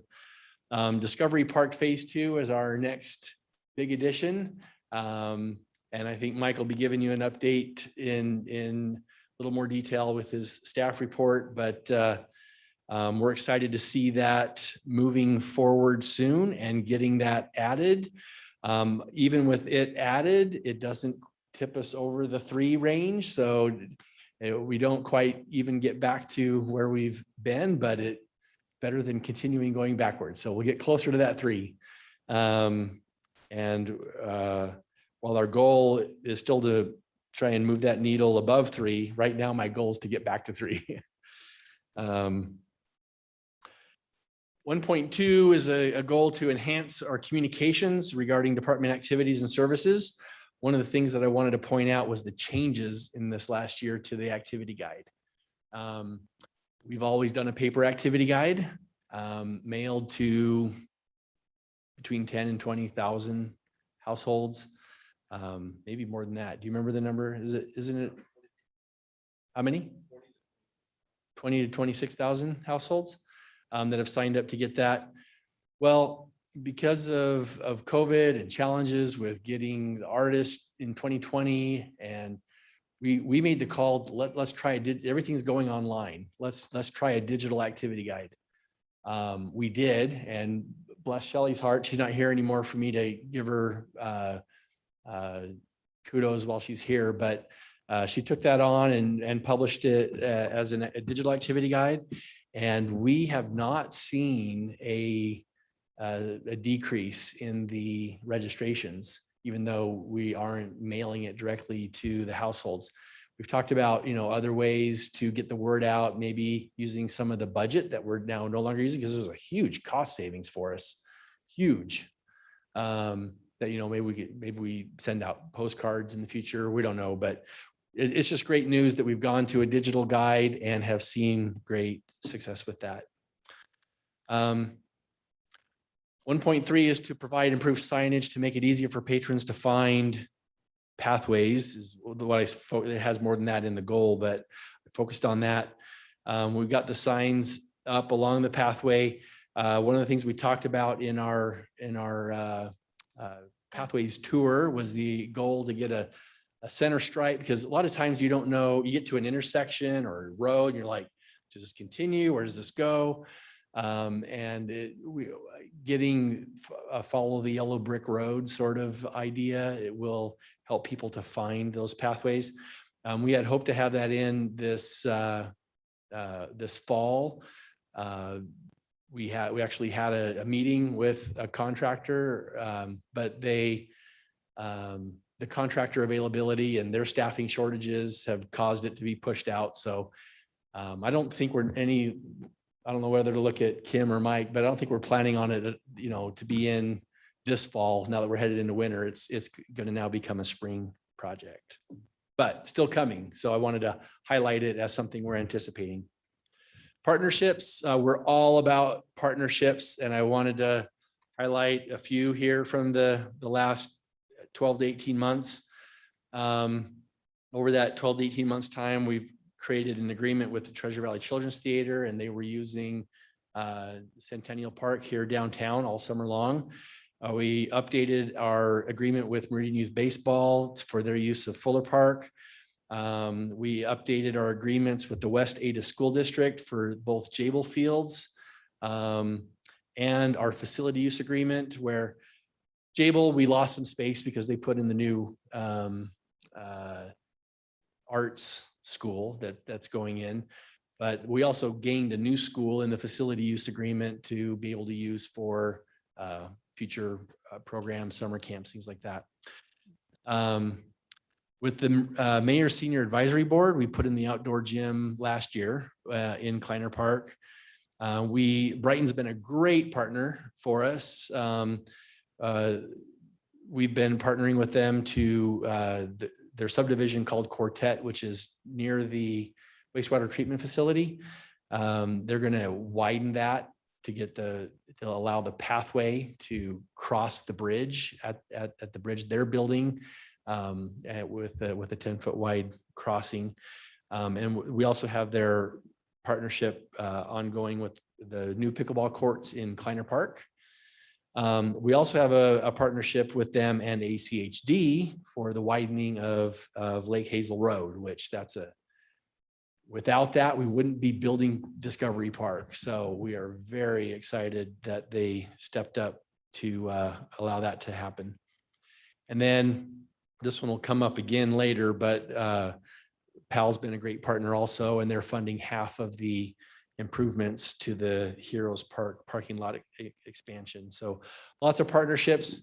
We couldn't do all that we do without partners, and we are very much open to and encouraging of partnerships wherever we can find them. That's a big one. Jumping to 1.10, expanding the volunteer program. We have our City Hall front desk volunteers, which you can see a picture of there. It's right out front here. Our park ambassadors you can see the little egg vehicle that runs around Kleiner Park. We have lots of group projects with churches and scouts for Eagle Scout projects. And the new one which is why I put it on here, we just added a golf course ambassador program for volunteers, and they get a golf benefit. So if anyone's interested in that, let us know. But we are expanding our volunteer program. 2.2, jumping to that one, is to evaluate our impact fee ordinance, and kind of a shout out to Commissioner John Nesmith here. We do expect the 2022 impact fee ordinance update. There's a meeting, next week, I think, John, with the impact fee committee, and John sits on that impact fee committee and helps to represent our needs and goals in Parks and Recreation. We have been asking them, there was talk of that study starting earlier this year. We asked them to please hold off until we can get the Discovery Park funds obligated, because that's a huge impact on how those impact fees are calculated. And that's coming soon, as I think you'll hear in our staff reports. But the other thing we're going to do is we're going to evaluate pathways as part of that next update. Right now, we do not charge impact fees for pathways, and I'm not sure if we should, but we're going to evaluate that. There's pros and cons. By charging an impact fee, you gather impact fees from development based on an existing level of service that can go towards building more pathways. But you can't double dip, and what we currently do is simply require pathways to be built in the construction process by the developer. So that may still end up being the best way to go, but we also might be able to be more strategic about where those funds are spent if there was an impact fee. So that's something that's going to be evaluated through this process. Maybe an impact fee in lieu of, or like they can pay the impact fee, or by could go. How can what? How those would work together. I was just thinking about that. Like if they could have an option, like they have to have a pathway, because that's required. Maybe there's a way to have it Yeah, and doing, for the fees or something. you know, impact fee credits in lieu of construction, that's never been a good option for us. We tried it with a park once Because then you and have to value. it's really messy. Yeah, So I was just thinking. we're actually going to ask Art Thatcher and his team from Greenplay to help us look at it as part of the master plan. Oh. And then we'll actually feed that into the impact fee committee's work as well. There's a goal to pursue grant opportunities, and you've heard about a few of those tonight. CDBG has been very good to us. In addition to the Chateau Park playground that you just heard about, they also funded that Fairview pathway connection that has been going on all summer long and recently completed. So very grateful to the CDBG grant program. And then Together Treasure Valley, that's the TTV. Together Treasure Valley, we were just notified that we have been awarded a grant from Together Treasure Valley for $9,500 to put permanent concrete, kind of smooth concrete cornhole boards in Settlers Park. So that'll be a spring project for next spring, but that there's going to be an announcement in Sunday's Statesman from Together Treasure Valley, kind of spilling the beans here for you. And then ULI, you've heard about the Urban Land Institute is what that stands for. We have a grant from them to look at our pathways next spring in May. And Kim's been actively working and getting geared up for that. 2.4 is Madam Chair. Oh, go ahead. Sorry, can I ask a question? Steve, how do we keep people from running off with those cornhole bags, the bean bags? We make you give your ID card to the concession stand to check them out, and they're not just sitting on the boards. Okay. Otherwise, they would get They wet in the disappear. rain. Walk away. They would walk away. So they'll only be available for rent seasonally. So if they're not there, you can bring your own. More and more people have their own these days, so you can bring your own and play. But we want to try and have some sets of bags available at the concession stand. Thank you. Cost recovery's been kind of a big deal to several of our council members, and we're gearing up for that discussion. We've done a lot of foundational work this spring and summer with finance department. We had weekly meetings for months, frankly, looking at all of our programs and coming up with what full costs are for all these different programs. And then there is a pyramid methodology for how much should something recover based on its public benefit. The more individual the benefit, the more you should pay. The more general the benefit, the more it can be subsidized, and everyone would pay through taxes. But this is something we want to do for a while, and I'm very pleased that council funded the ability for us to do a cost recovery analysis with the master plan. So that master plan update will include a cost recovery process, and that will kick off in January. 3.1 is about increasing our year-round recreational programming and activities. So we've, in the last 12 to 18 months since our last update to you on this, we've added new sports leagues and tournaments. I think you actually heard about some of those in the sports update. The new cornhole league, spike ball leagues. You heard about the teen night pilot program from Renee.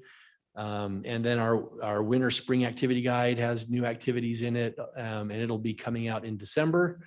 And those activities will begin in January. Our fall one is still ongoing now though, so there's not a gap, but we roll from one to the next. But I just wanted to let you know our next one comes out in December. 4.2 is about the expanding the pathways and connectivity. We've had fun talking about the Dirty Dozen pathways over the last year or so that were ideas, not all of them flushed out as possible. 6 of them are moving forward in some fashion. 5 of them are actively in design. 1 more soon to be. But the James Court pathway was completed in the last 18 months, and we rode it this spring as part of our Pathways Tour. The South Slough connection over off of Locust Grove has been completed, and the Fairview Avenue connection, which we had to ride around last spring, has been finished and recently completed as well. 4.3 is about adding indoor recreation space. This one's been a big discussion and ongoing, and with our path still a little undetermined about what the future community center will look like, but we want and are planning for a new community center in the future. The Civic block proposals, which is the entire block where the existing community center sits, those proposals have been received. A committee has reviewed and made a recommendation to the city council and the MDC board. And then there's a joint meeting next week between the city council and the MDC board to review those proposals. One of the proposals being reviewed does include a community center, one does not. And I don't know whether the end result will have a community center there. If not, we still have the idea that it could be out front of City Hall here and take out the front parking lot, but that only works if it also comes with a parking structure partnership. Lots of big discussions to be had around that. But the master plan update that we are currently engaged in also includes a feasibility study for the new community center. So that's something that we will be actively doing over the next several months. Just a quick update on that. The survey for the master plan as a whole includes a couple of specific questions about the community center and what uses it should include and what kind of spaces it should have in it. That survey went live last week for the statistically valid random sample survey. So it's not open to everyone yet. I don't know if anyone here received one out of the blue, but that survey is out. The idea is it was after it's been out to those randomly selected households for about 2 weeks. At the end of next week, we will be opening a version of the exact same survey to anyone who wants to take it online. So, and then we can compare the open link survey results to the statistically valid random sample survey results. We did the same thing 6 years ago, and they were remarkably similar, which was a great validation of both. So 4.6 is about improving parking at parks. And I told you this one was going to come back up, but the parking lot at Heroes Park and our partnership with Meridian Powell deserves highlighting under that one. Not quite finished, but finishing soon. It's been under construction through the summer, and we're very excited to have this partnership. While we hate losing the basketball courts and we hate losing the additional open space, with 10 Mile Road being widened and with all the people that have parked along that road for years, we don't want to displace them to parking lots across the street and have them running across a 5-lane road to try and get to soccer. So accommodating additional parking and losing some of those amenities were a better choice than having to cut the programs for kids that were being run in the park and saying, well, sorry, we're going to manage it to the parking that's available. So We are building a new basketball court. So the basketball's not going away completely. It'll be a similar basketball court to what you see in Kleiner Park. So great basketball court. But there was multiple courts in the area that's becoming parking there. So, but that'll be opening soon and available for their season next spring. Jumping to 4.8, and I think this is my last one. There's a goal about upgrading cultural amenities, and I wanted to give a shout out to Audrey and all of her work with public art and our partnership with the Arts Commission. We've got new art coming to the 10-mile trailhead, which is where we started our bike tour last spring. We've also been able to get a bunch more traffic box wraps out this year. And just last week, I don't know if you saw, it was even highlighted on KTVB news, but we had an art mural at Meridian Cycles, just right down here on Main Street. Had a ribbon cutting just last week on the 2nd. So it's been a great partnership with the Arts Commission, and grateful for what they do to bring additional art amenities both to our parks and just to the city in general.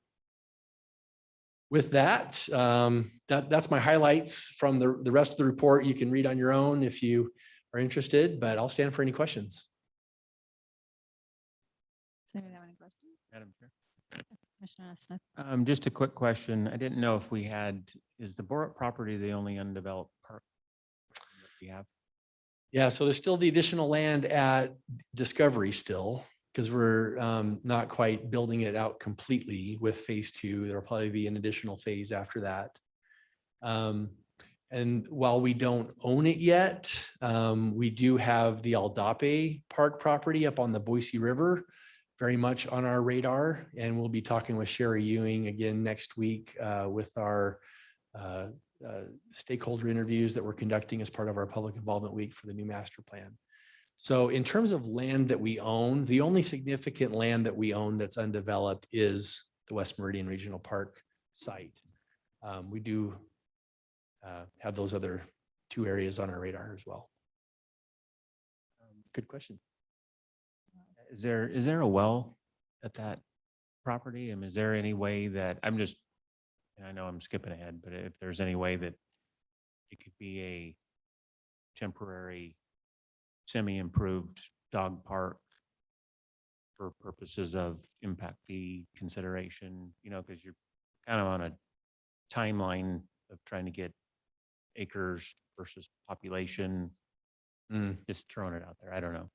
Or it doesn't necessarily have to be a dog park, but I mean, kind of a rural park, so. A big one. Yeah, something like that. So big spread. I don't know, but we should think about it. Yeah, I think I love the ideas. So yeah, is it just the numbers per thousand are brutal? Yeah. Yeah. Okay. I definitely feel that. Other questions or comments? All right. Thank you very much. Thanks, Steve.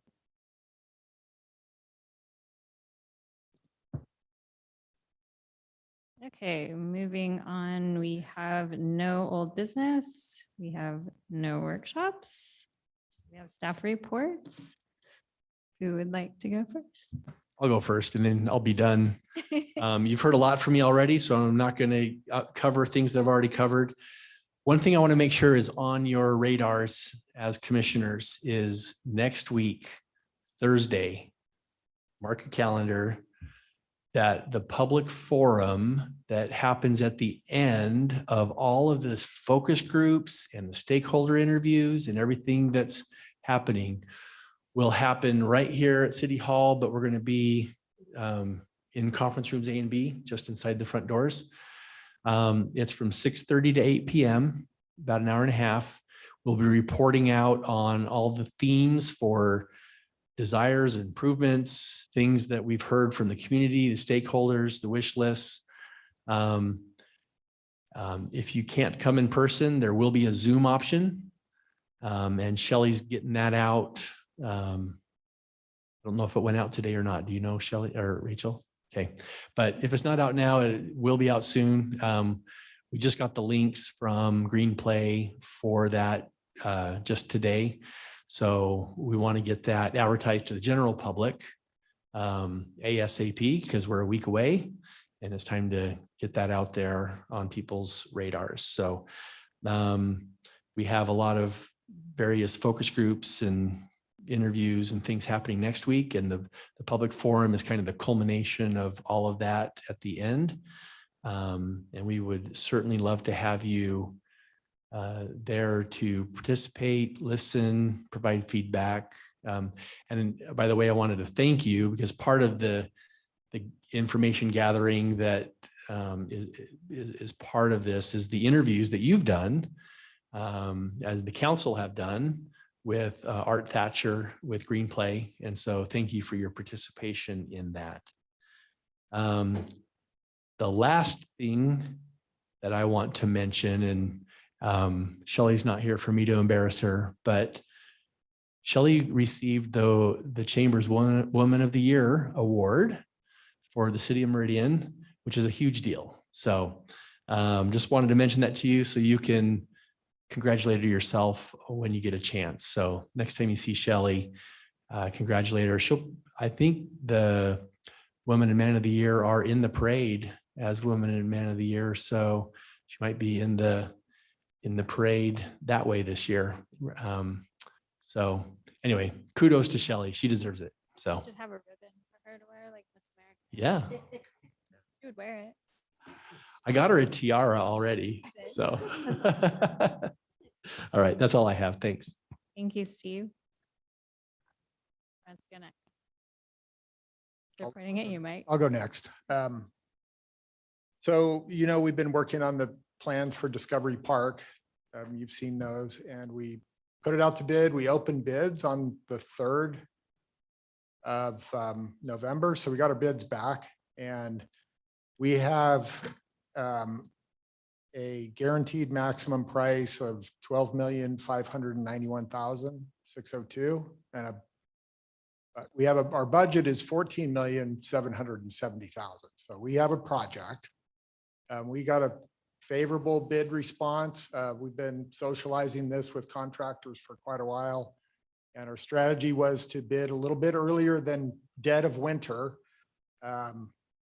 So we have about 1.8 million left to build a bike park and a skate park, which are going to come later as design build contracts. So the rest of the park that you saw, we have a project and we have an agenda item on next Tuesday's council meeting asking for approval of that contract. So we're off and running. One of the other good news is that the $12,591,000 guaranteed maximum price has a 10% contingency. So there's a couple of things that we want to have enough contingency in case there's anything with the soils or seepage beds that need to be, if something needs to be dug a little deeper. So some of that'll only get spent, it'll get returned to the city and put back in our budget if there isn't anything unforeseen. So good news. The other thing is Williams Pipeline. If you know Discovery Park, there's a couple of gas lines that go across that.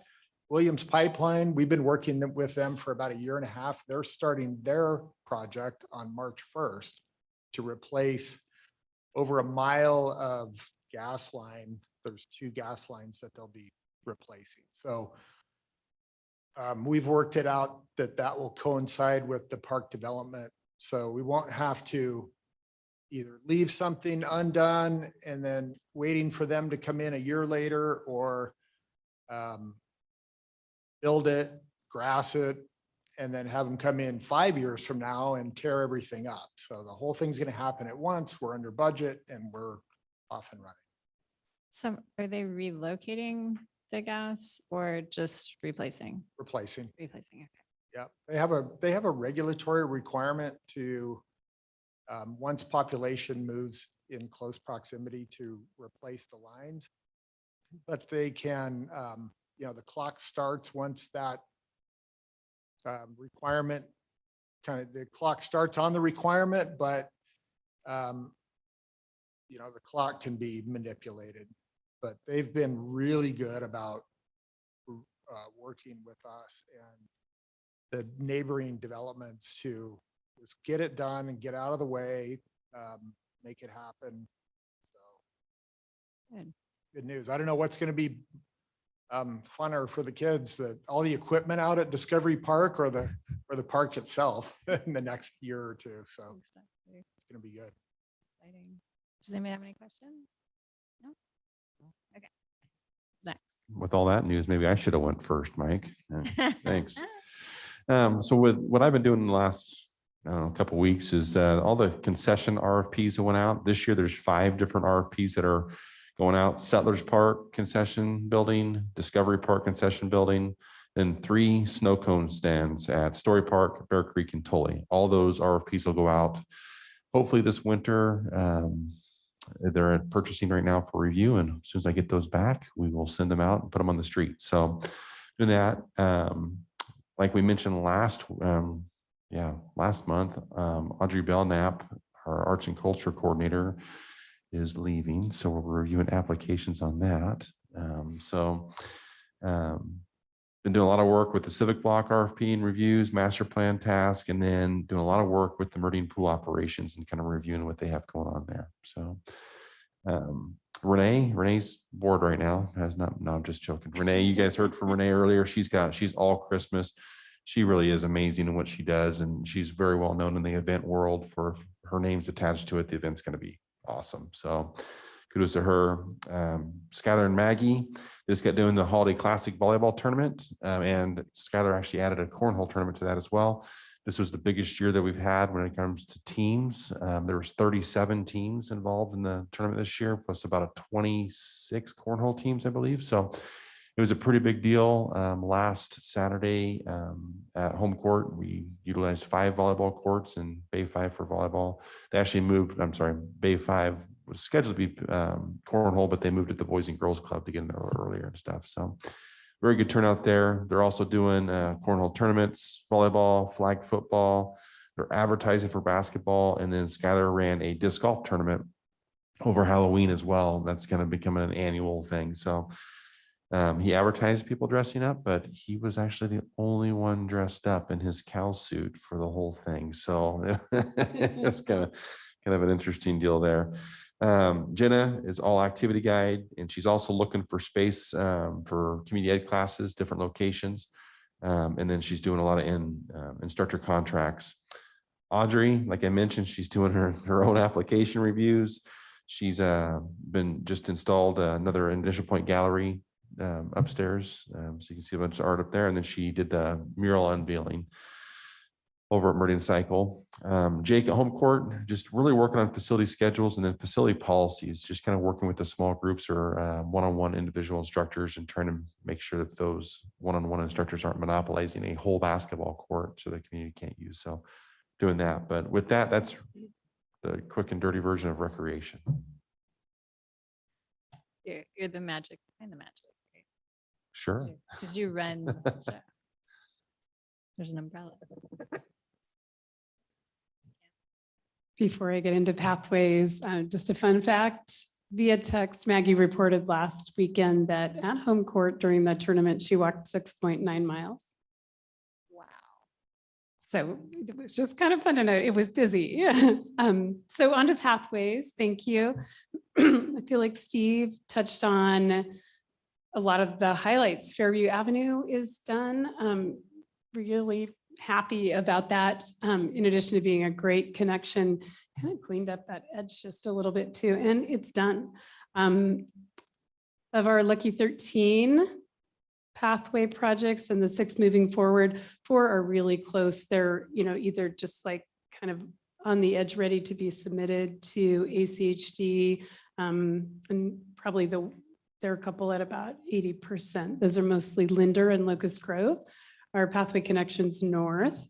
The Star Road underpass project, we did need to get a task order for the structural kind of side project to determine feasibility on that. So that was just sent out today, that task order for signature with the structural and civil. So we'll hope to have some more information to ask council for a decision on soon. Steve also mentioned the ULI panel.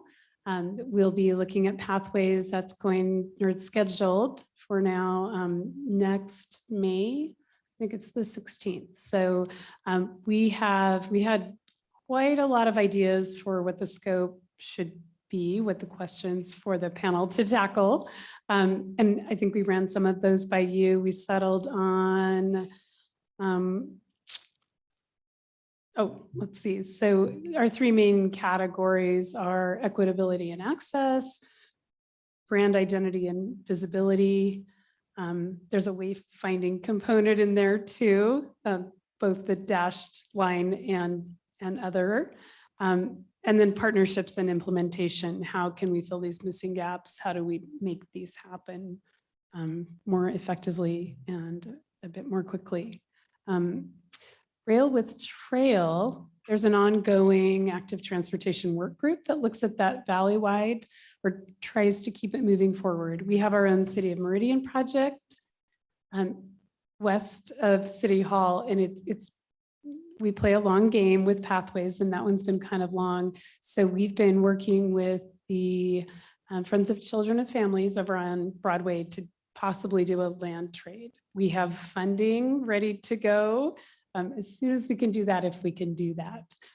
They have a bond on that property that's not up until December of next year. So I did reach out to them. We talked with them about a rather complex plan to trade property to get us access all the way through to 3rd Street.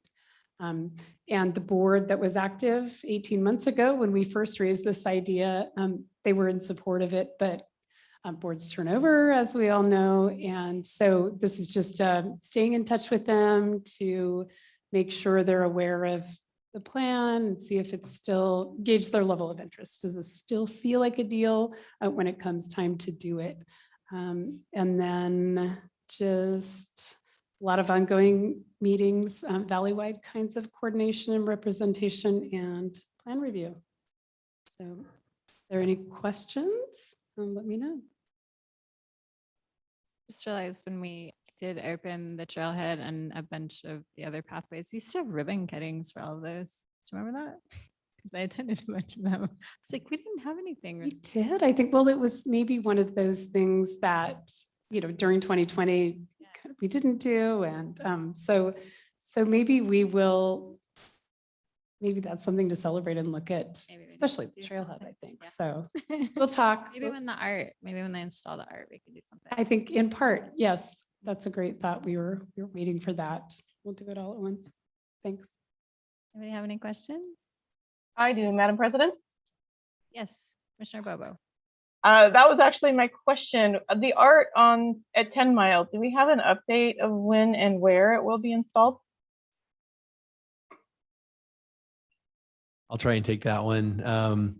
We do not, because the Arts Commission is still in negotiations with the artist on the details of the art. So the actual art agreement has not been yet finalized, which means they haven't started fabrication. So it won't happen next spring, I can tell you that, but hopefully by next spring, it'll be in fabrication. So yeah, we'll try and get an update on where that negotiation's at before the December meeting and include an update in our December staff reports. Okay, thank you.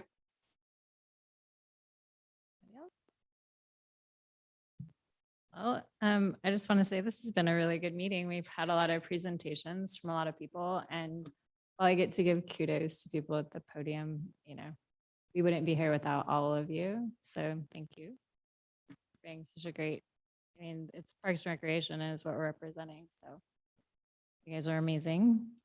With that, our next meeting is December 8th, 2021 at 5:30 p.m. And I need a motion for adjournment. Madam President, Commissioner Gelsomino. I would like to make a motion for tonight's adjournment. I'll second. Commissioner Nesmith seconds. All in favor? Aye. Aye. Any opposed? We are adjourned.